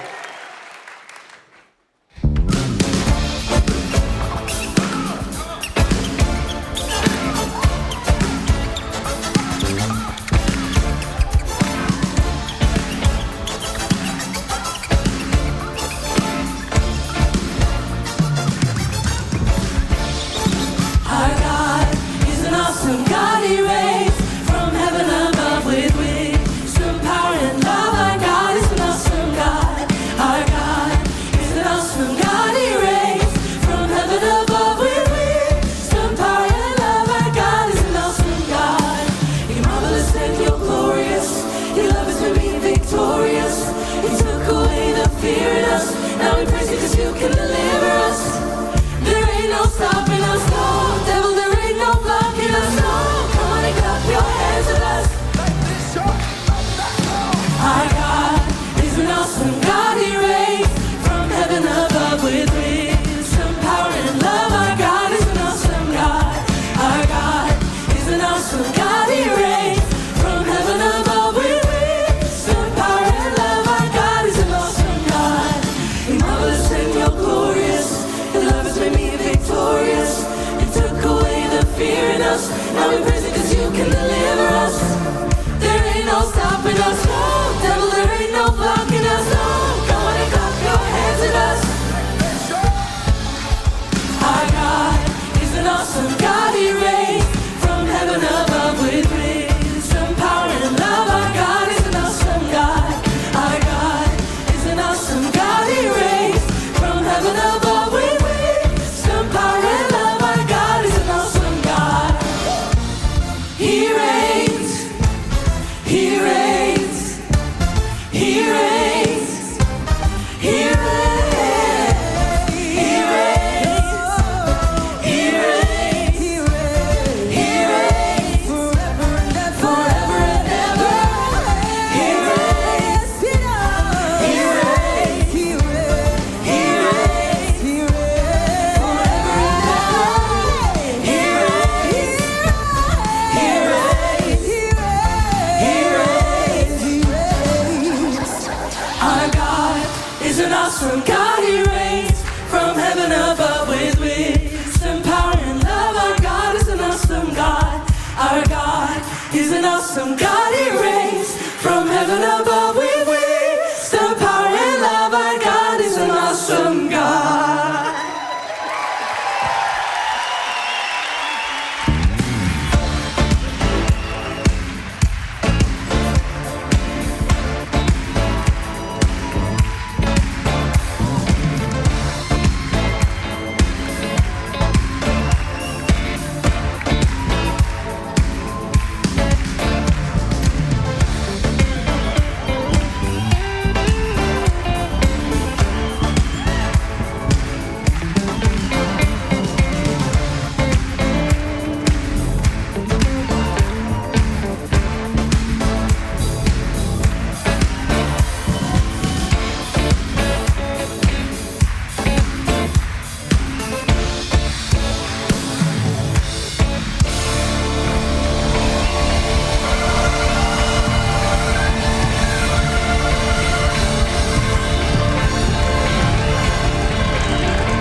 Danke, dass ihr da wart. Ihr wart ein phänomenales Publikum. Oben gibt es noch einen Weihnachtsmarkt, also geht noch unbedingt an den Weihnachtsmarkt, esst noch was Schönes und wir würden sagen... Schöne Weihnachten, genießt den Weihnachtsmarkt. Bis zum nächsten Mal. Tschüss.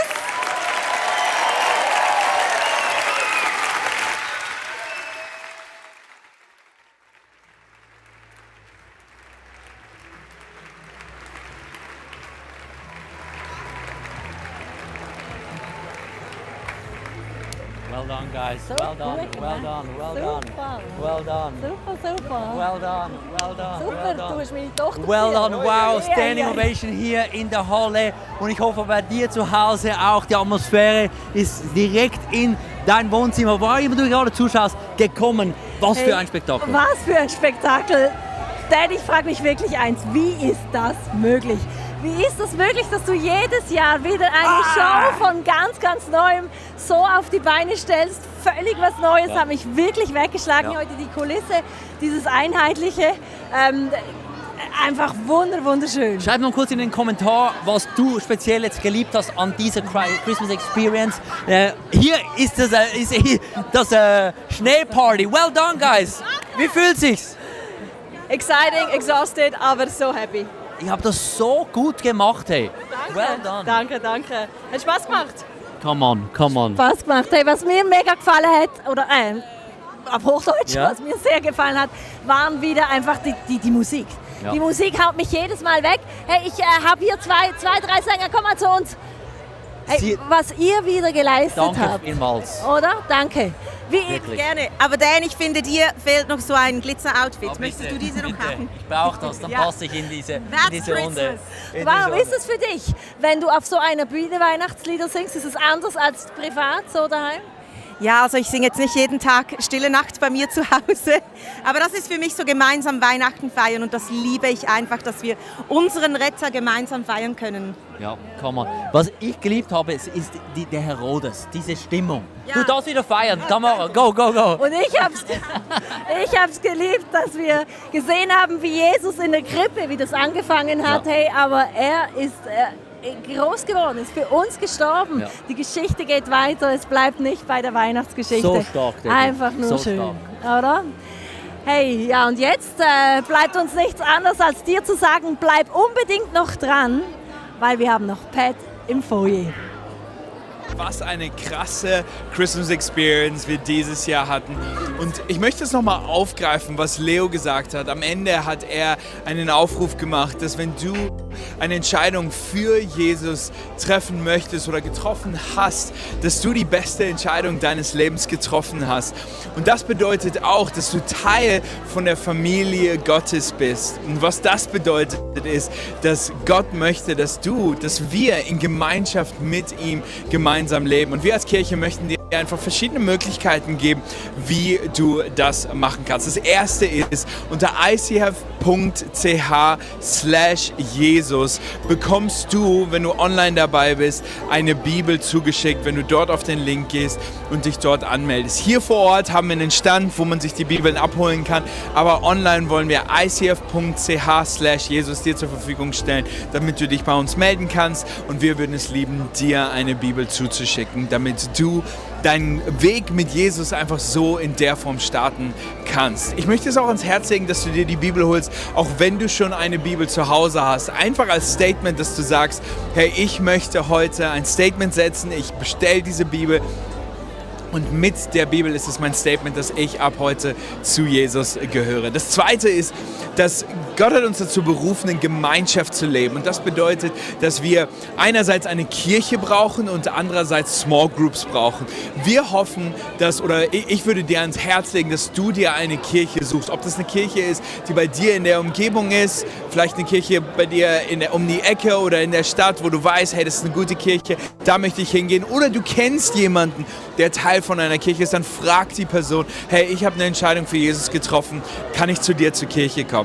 Wenn du ICF als deine Kirche ansehen möchtest, dann würde ich dich bitten, auf icf.ch/connect zu gehen und dort dich bei uns zu melden, damit wir dir helfen können, einfach Teil von der Kirche zu werden. Einerseits haben wir unsere Celebrations nennen wir unsere Gottesdienste, um 9.30 Uhr und um 11.30 Uhr am Sonntagmorgen und dann haben wir noch um 17 Uhr und 19 Uhr Celebrations. Dort kannst du einfach am Sonntag mit reinschauen. Online hier auf YouTube findest du diese Celebrations oder du kannst Teil von einer Microchurch werden. Wenn du dich bei icf.ch/connect dann meldest, dann würden wir es lieben, dir zu helfen, eine Small Group zu finden, weil, wie gesagt, wir sind dazu berufen, in Gemeinschaft zu leben Und das ist das, wo wir dir helfen wollen, eine Small Group zu finden. Also 2 Sachen für dich. Das erste, wenn du eine Entscheidung für Jesus getroffen hast, melde dich bei uns unter icf.ch/Jesus. Und wenn du uns als Kirche einfach mehr erfahren möchtest oder Teil von der Kirche werden möchtest, dann melde dich bei uns unter icf.ch/connect. Hey, es ist so schön gewesen, dass du mit dabei warst. Ich freue mich immer wieder über neue Leute, die auch in den Chat mit reinschreiben, die einfach mit dabei sind. Hey, ich wünsche dir eine wunderschöne Weihnachtsseason mit deiner Familie, mit deiner Freunde und einen absolut gesegneten Tag.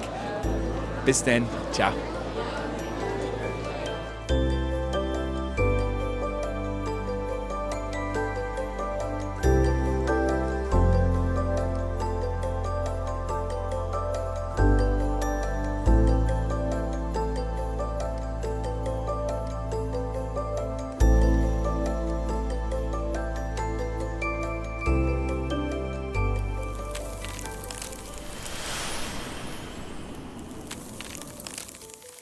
Schön, dass du dabei warst. Ich hoffe, dass die Predigt dir geholfen hat und du viele Dinge auf deinen Alltag umsetzen kannst. Wir würden wirklich gerne mehr von dir erfahren. Vielleicht hast du Fragen, was beschäftigt dich? Dann besuch uns doch auf unserer Homepage icf.ch/connect.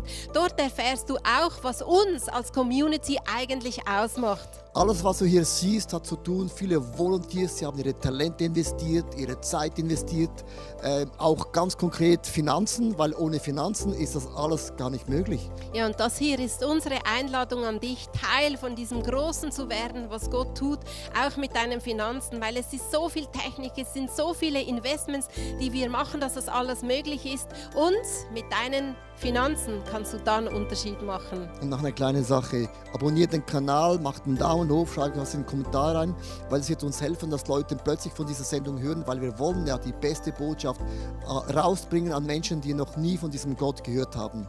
Also, bis zum nächsten Mal.